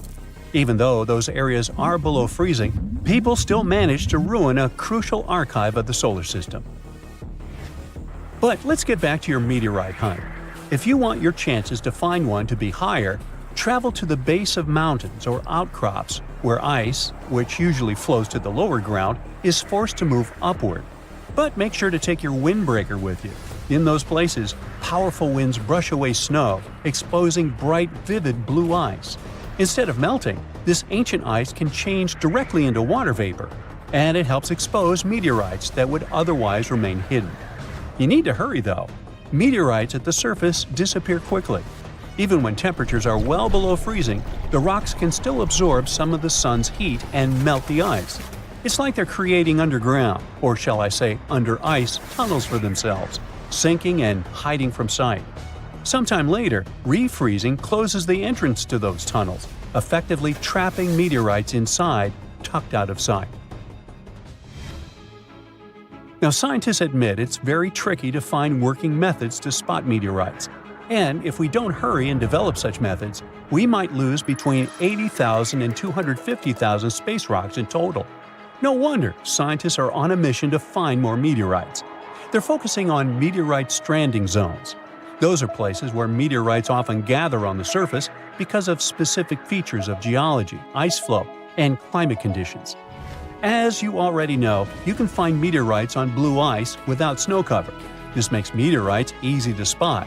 But finding such hotspots is often pure luck. Or you gotta sit day and night, scouring maps and satellite images in attempts to spot blue ice zones near research stations. Let me introduce Veronika Tolanov, a glaciologist, and her team. They've taken things to the next level by developing a smart Antarctic-wide map.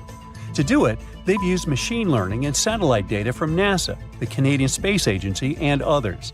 This map highlights areas where meteorites might be hiding based on past finds and all kinds of climate and ice data. Apparently, the best places to find meteorites are along the edges of the continent and near mountains with blue ice. Unfortunately, it's not just the blue ice that matters. The temperature and speed of the ice flow are also super important. For example, if the ice flows too quickly, meteorites get swept away before they can accumulate. So, if you want to find a meteorite, you have to wait for very precise conditions. The surface temperature has to stay below 16 degrees Fahrenheit almost all the time. Otherwise, meteorites sink. You can start with the Allen Hills region. Yup, that's where our ALH friend was discovered. This area is kind of a meteorite gold mine with more than 1,000 finds. But there are even more promising places, like the Fimbulheimen Mountains, and no one has searched there yet. You might be the first. In any case, with this new map, researchers developed a where-to-go index that ranks the best meteorite hunting spots, making future field trips much more targeted. And with plenty of blue ice regions still unexplored, there are tons of meteorites just waiting to be found. So, what are you waiting for? Egyptologists have been digging around every inch of the Great Pyramid for ages. Yet somehow, they overlooked this stunning pink granite bathtub buried a few miles next to it. And here's the deal. This mysterious oval tube lying next to the Khufu Pyramid for years may provide evidence that the Egyptians built the pyramids not only for monumental purposes, but also to generate electricity, experimenting with it long before Alessandro Volta and Thomas Edison. The Giza Plateau is famous for its three pyramids, Khufu, Khafre, and Menkaure. But there are also two smaller foundations next to them, the unfinished North Pyramid of Zayat el-Aryan and the Layer Pyramid. Some researchers say these buildings were never finished, while others think they were destroyed for more mysterious reasons. One of these reasons might have to do with the original usage of the Giza pyramids, the idea that they were used as an electricity generator. To connect these dots, we need to go back to the beginning of the 20th century. That's when an Italian architect and Egyptologist named Alessandro Barsanti decided to examine the Zayat el-Aryan pyramid. Near the site, he noticed something unusual: scattered granite fragments. To a casual passerby, these might have seemed insignificant, but Barsanti recognized the signs. You see, ancient Egyptians often used sites to prepare stones before transporting them to their final destinations. The fact that there was granite on the ground intrigued him. Granite was a more expensive material than the limestone typically used for pyramids, which suggested that it might have been intended for an important and possibly hidden structure. At a depth of 68 feet, they encountered a huge pink granite block. He kept going with the excavations, and they revealed ancient inscriptions carved into the stones. They sent the drawing to experts, but no one could decipher what they meant. Were they instruction sets to something? That's when Barsanti made his biggest discovery. He found an oval-shaped vat carved from pink granite and polished to a mirror-like finish. The thing is, the vat had been carefully sealed. When they opened it, they found a thin black residue along the walls. I'm thinking something in the lines of a black oily substance. This discovery raised many questions for him. It didn't make sense to him that ancient Egyptians would go above and beyond to seal and protect this strange vat. By 1911, Barsanti had to abandon his effort to figure out what was the deal with that mysterious pit. But his findings intrigued researchers all over the world, and they've got their own opinions about it. One of these modern theories suggests that the other pyramids could have been used as a part of a bigger whole. It suggests that the Khufu pyramid was actually used as a water pump designed to irrigate the desert area. Apparently, the pyramid's internal chambers would function as a hydraulic system. In the 1990s, an engineer took this theory seriously and studied the pyramid's subterranean chamber. Surprisingly, he found actual signs of water damage. Apparently, the pyramid generated powerful compression waves, aka pulses, that could create electricity. This raised an important question. Could the ancient Egyptians have used the pyramids as a generator in order to produce electricity? On paper, that was proven to be possible, but hey, agreeing on the original use of the pyramids is probably one of the most difficult things in the world. So, we're still not 100% sure about this. Apart from that, Egypt is a playground for important discoveries regarding humanity's past. I mean, scientists have just discovered what looks like a cosmic command center, similar to that room from the Doctor Strange movies. They discovered an L-shaped astronomical observatory, measuring around 9,000 square feet, dating back to the 6th century BCE. Definitely the first and largest of its kind from that era. The mud brick structure housed tools used for calculating dates related to ancient Egyptian rites, royal coronations, and agricultural plans. This observatory is located in the archaeological site known as the Temple of Futo, just 50 miles east of Alexandria. It's pretty impressive. The structure was designed so that you'd get inside the room through an east-facing entrance. This way, you'd get to see the sunrise. Once inside, you'd find a pretty huge shadow clock, used to tell time by tracking the movement of shadows inside the room. This variant of a sundial clock was nearly 16 feet long. That was quite an exciting discovery. Another interesting one was that scientists and Egyptologists have discovered the first ever pregnant mummy. Now, even if we know quite a lot about mummification processes, we keep making discoveries that open new doors into the lives of ancient Egyptians. It took so long for someone to find out this mummy was expecting at the time she was embalmed because she was placed in a male's coffin. More specifically, a male priest. Historians say that during the 19th century, a lot of traders mixed coffins up in order to sell them. Yes, that means they opened them and switched mummies to please their buyers. It was a complete surprise because they were hoping to study more about ancient health issues when they opened this coffin up. But they had another special research on their hands: prenatal practices in ancient Egypt. This mummified woman, who lived about 2,000 years ago, was from 20 to 30 years old when she passed away. She was found in Thebes, and her remains were incredibly well preserved. You see, mummification recipes varied across Egypt. In this woman's case, researchers could tell she was a member of the high society since she was buried with special amulets. But since mummification methodologies differed so much between cities and time periods, they still have to dig further to understand why she was embalmed along with her baby. Speaking of mummies, scientists were digging up a final resting place in Saqqara, also in Egypt, and they unearthed two embalming workshops. One was for humans and the other for sacred animals. Apparently, the workshops date back to about 2,400 years ago. They were equipped with stone beds, clay pots, and ritual vessels. Everything you needed to mummify. But that's not all. Archaeologists also stumbled upon cheese stored in jars behind tombs that were over 3,000 years old. Yep, cheese. This shows that the ancient Egyptians were pretty savvy when it came to preserving food, too. They knew how to store stuff for the long haul, not just the mummies. It really shows how they applied their preservation skills to both food and bodies, giving us a glimpse into their impressive technological know-how. Scientists have also found one of Egypt's oldest complete mummies, and to their surprise, it was completely covered in gold. You see, Egyptian mummies covered in gold are already a rare thing, but they weren't expecting it to be the oldest one ever found. The mummy was quite well preserved, and they could identify that it was the remains of a wealthy man called Hekashepes. Many symbols show that he was important and wealthy, like the band he wore on his head and the bracelet on his chest.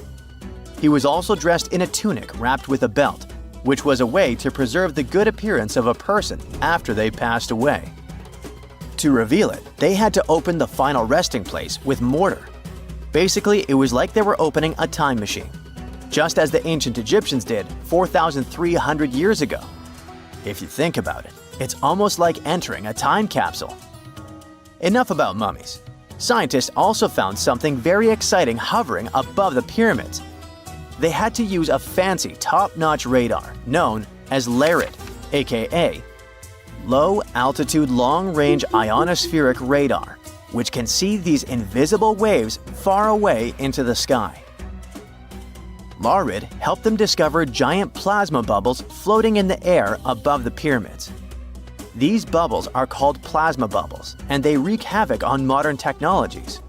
I mean, they can disrupt GPS and phone signals for hundreds of kilometers in diameter from where they're located. These bubbles are massive, sometimes as big as cities, and they're caused by the sudden depletion of charged particles in the ionosphere. So, instead of spreading out evenly throughout the ionosphere, they stick together in this wave-like form. This was a pretty important discovery because it can help scientists understand how to prevent these waves from messing with our technology. You have heard about Nikola Tesla. You have definitely heard about the Great Pyramids in Egypt. But what if I told you that Tesla may have probably uncovered the ancient mystery surrounding the pyramids? Wait, what? Is this a crossover episode? Nope. It's highly probable that the secrets of the pyramids are hidden in plain sight. But first, let's recap what we know about the pyramids. What's so mysterious about them? I mean, they are just old quirky buildings, aren't they? One of the biggest questions is how they were built. Some people think that the pyramids were created by people using only their hands and muscles. But others think that there might have been some kind of crazy energy source that we don't know about yet. Like, what if aliens helped out or something? Just kidding, but this idea of some unknown energy source being used to build the pyramids has been around for ages. Even in old texts, like the pyramid texts, it talks about how the gods gave us something to build a great power. So maybe there was something really powerful and mysterious going on back then? Who knows? Back in the early 1900s, he got obsessed with the Great Pyramids of Egypt. He read numerous books about these ancient structures and was blown away by how much energy they seemed to have. At that time, not many people knew much about electricity, and Tesla started to wonder if there was some kind of advanced tech hidden in the pyramids. He had an idea that the power of the pyramids had to do with electromagnetism, and he put a lot of time and effort into trying to figure out the mystery. Tesla had some pretty unusual theories about the Great Pyramids. He thought that they could actually store and move electricity, which could then be used to power up the areas around them. He also had this theory that the pyramids were built using some kind of crystal energy. He believed that the chambers inside the pyramids could have these super powerful crystals that could control the electromagnetic fields. But that's not all. Tesla also had this idea that the materials used to make the pyramids had properties that allowed them to trap energy from the sun and the moon. And not just a little bit of energy. He thought that the pyramid could actually create this massive energy field that could light up whole cities or even brighten up dark places. He thought that the pyramids could be used as giant power plants to generate electricity and run machines. Tesla even believed that the pyramids were somehow linked to cosmic energy, which could be used for spiritual enlightenment and healing. How very new age of him. Anyway, Tesla wasn't just pulling these ideas out of thin air. He was seriously into studying everything he could about the pyramids, from ancient artifacts and texts to hieroglyphs and drawings. And he came up with this idea that the pyramids were designed to be energy amplifiers, and some kind of unknown energy source was used during their construction. Some people thought Tesla was eccentric for coming up with these theories, but his ideas have actually had a huge impact on the way we think about the pyramids today. Researchers and scholars have been digging into his theories for years and using them to uncover some of the biggest mysteries surrounding these ancient structures. For example, Recently, scientists have used theoretical physics to investigate how the Great Pyramid of Egypt would react to certain radio waves. They found out that if the radio waves were a certain length, the pyramid could concentrate the energy inside its rooms and focus it under its base. The scientists did lots of calculations to figure this out. They first thought about what radio wavelengths would work best. Then they made a model of how the pyramid would react to the waves. They figured out how much of the energy from the waves would get absorbed or spread out. Lastly, they checked how the energy would move around inside the pyramid when the waves hit it. To help explain all of this, the scientists used something called multipole analysis. This is when you take a complicated object and break it down into simpler parts. Then you can see how each part interacts with the energy that's coming in. It's like taking apart a puzzle to see how each piece fits together. The researchers are interested in how all of this can be used in the future. They want to make really tiny particles that can do the same thing as the pyramid, but with light. By changing the size, shape, and the material of these particles, they can control how the light moves around them. This can be really useful for things like making tiny sensors or super efficient solar cells. The scientists had to make some guesses when they were doing their research. They assumed that there weren't any hidden spaces inside the pyramid, and that the material used to build it was all the same. But even with these guesses, they still made some pretty impressive discoveries. But the pyramid study is not the only proof that Tesla was ahead of his time. There are more Tesla's projects that seemed unrealistic at the time, but that scientists and enthusiasts reevaluate and try to implement today. Let's talk about Tesla's most ambitious project, the Warden Cliff Transmission Tower. Back in 1900, Tesla was already a big shot when it came to electrical engineering in America. People were blown away by his amazing inventions and the fact that he managed to outdo Thomas Edison in the battle of currents. However, Tesla wasn't content to rest on his laurels. He decided to embark on his most ambitious project yet, the transmission tower at Warden Cliff.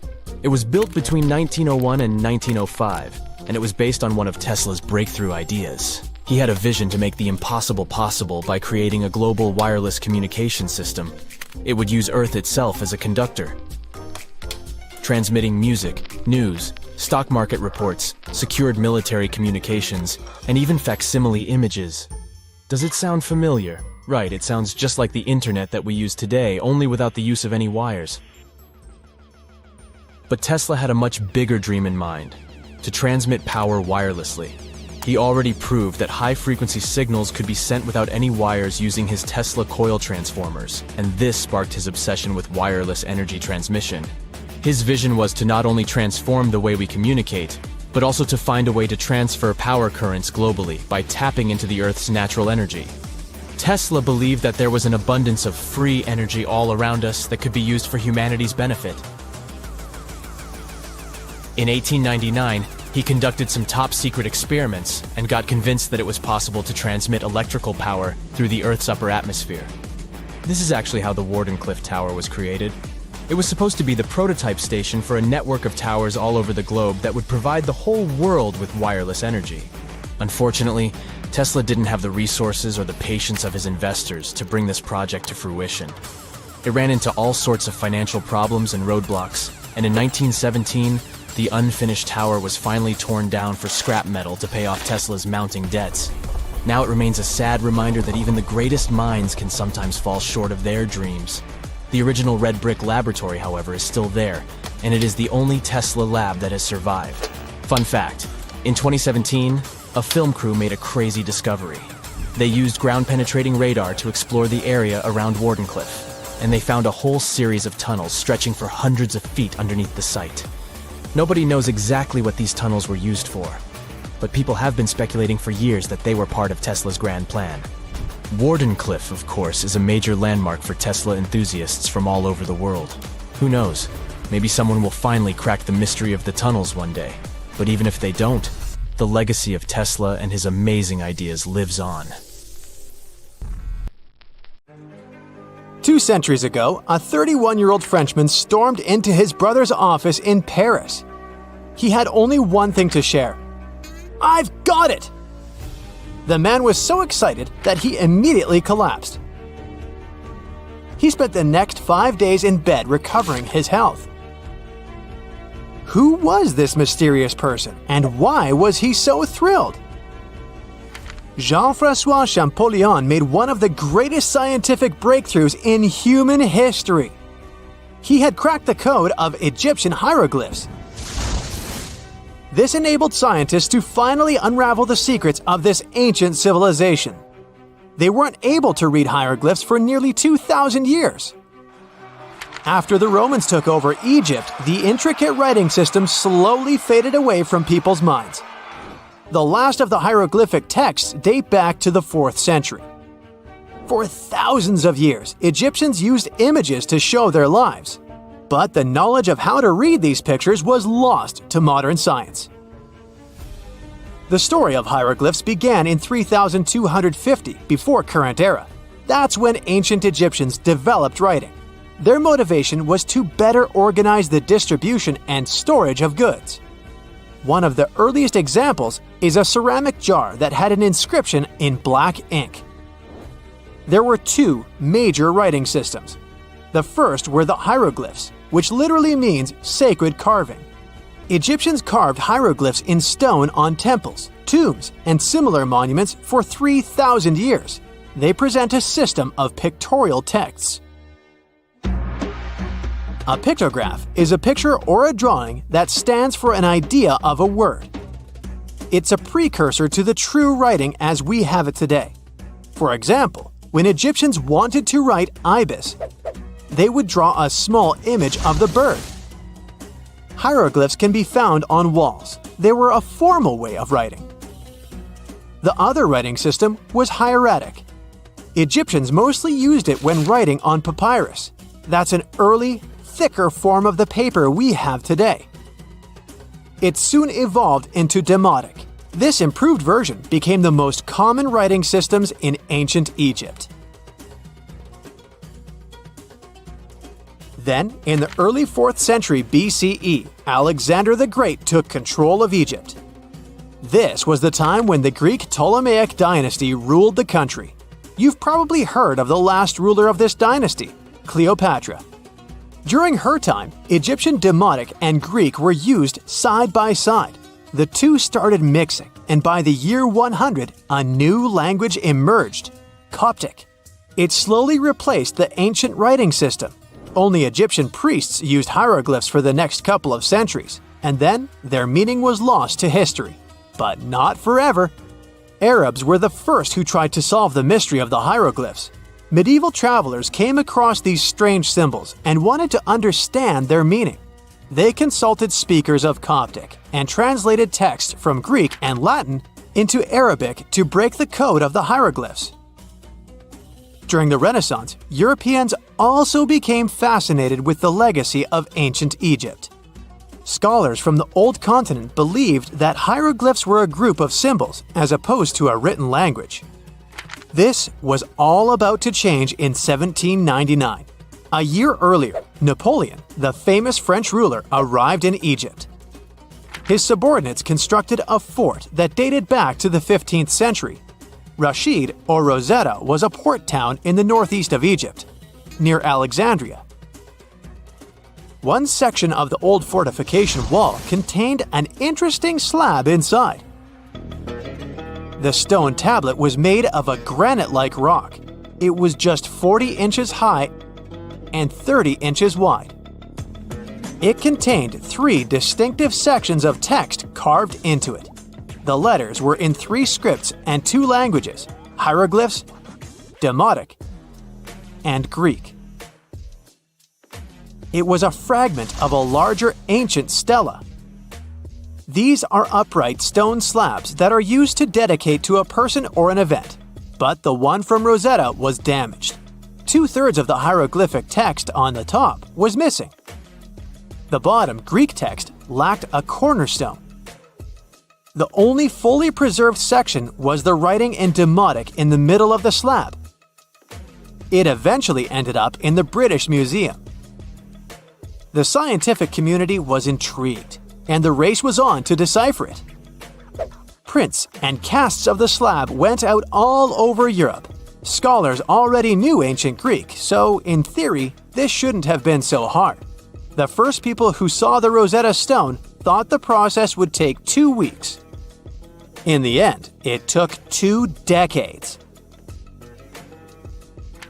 The main issue was the fact that hieroglyphs and spoken ancient Egyptian didn't have a connection anymore. Scientists didn't know what sounds the letters on the slab corresponded to. Imagine if English disappeared 1,000 years in the future. Then someone finds a tablet with the word dog.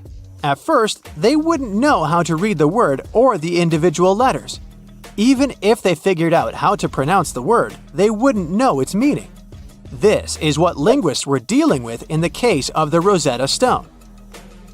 The careful study of the artifact produced another find. The texts weren't direct translations of each other. They both described the same event, but in different words. It was like you saw a movie with 2 friends, and then all 3 of you wrote different reviews about it. The original text was probably in Greek, but the translators added extra words to make it sound more Egyptian. An English physician and physicist, Thomas Young, made the first great breakthrough. He knew that the name Ptolemy appeared several times in the text based on the Greek translation. This wasn't an Egyptian name, so it was impossible to represent it with a single image. The only way to spell out this Greek name was to use symbols that sound like it when produced. This is called transliteration, and we have it today as well. This is how foreign-sounding words are written down in Chinese or some Slavic languages. Young focused on sets of hieroglyphs in oval frames. These are called cartouches. He experimented a bit but finally discovered that one of them read, Ptolemy the Great. The individual hieroglyphs that made up this name corresponded to sounds needed to produce it. This is where our mysterious man from the beginning of the video enters the picture. Champollion picked up where Young left off. He knew Coptic, so the Frenchman was able to determine what many other hieroglyphs sounded like. The eureka moment was close. It came while he was studying a cartouche from a site dedicated to Ramses II. It had 4 symbols. The last 2 were the same. He determined this was the sound S. The first symbol was the sun. This is Ra or Re in Coptic. So the cartouche read Ra something SS. Can you already guess the name? Of course, it's Ramses. This breakthrough finally cracked the code. Ancient Egyptian wasn't a mishmash of cool-looking images. It was a phonetic language that Jean-François Champollion discovered in September of 1822. The stone slab is today known as the Decree of Memphis. The Egyptian Council issued it in this city in the year 196 before current era. In it, they expressed their loyalty to the pharaoh. They erected identical stelae and temples all across Egypt. The Rosetta Stone was just one copy of them, but its content is less important than the fact that Champollion's translation gave these ancient peoples their voice again. During the 1800s, European scholars didn't think that the Egyptian civilization was much older than classical Greek or Roman. Now that scientists could read hieroglyphs, a whole new chapter of human history opened. One of the most famous finds in the history of archaeology happened in 1922. That's when the British archaeologist Howard Carter discovered the tomb of Pharaoh Tutankhamun in Egypt's Valley of the Kings. The whole world admired King Tut's golden mask. But without Champollion's pioneering work, it would be impossible to know who its owner was. The young pharaoh's cartouche is phonetic. For instance, you pronounce the pictograph of a chick as the vowel U. The symbol for the key of life is an ankh, and there is a shepherd's crook in the end. It symbolizes the word ruler.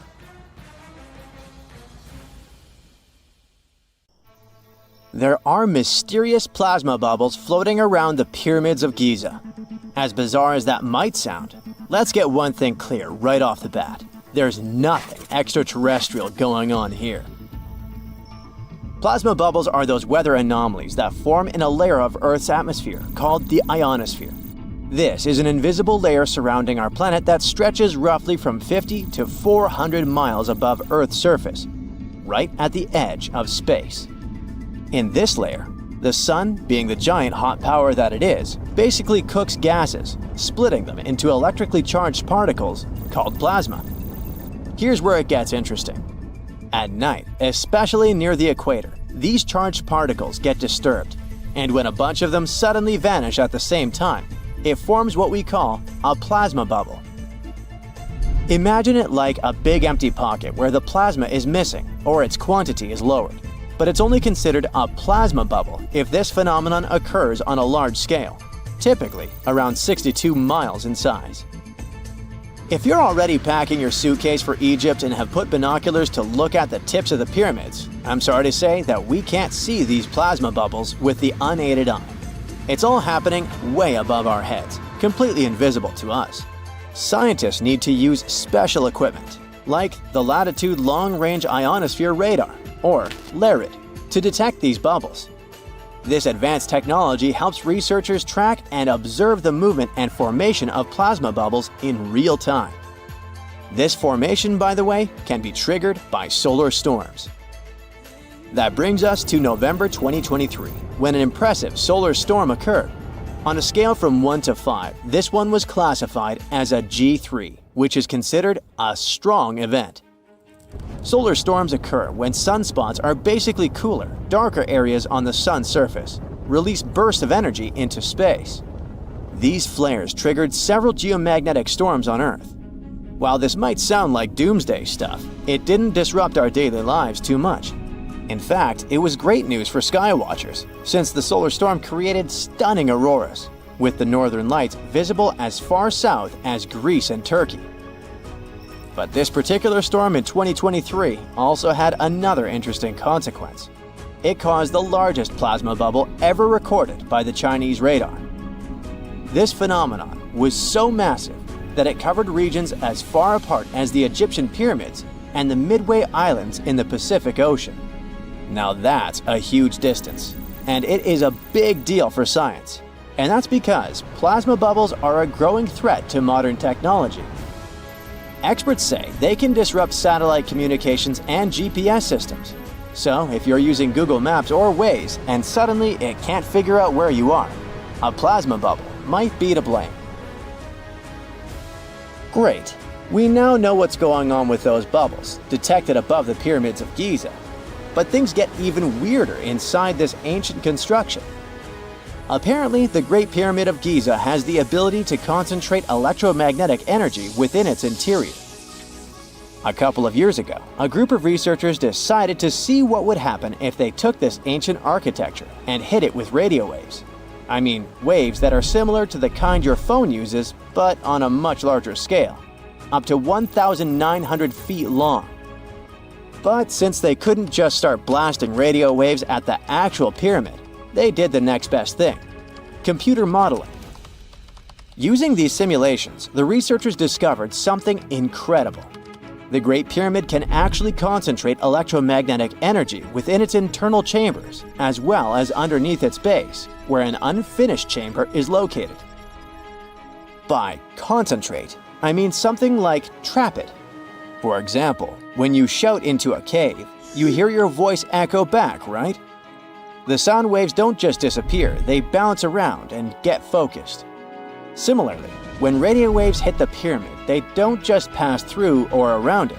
Instead, they get absorbed, bounce around, and focus inside and underneath the pyramid.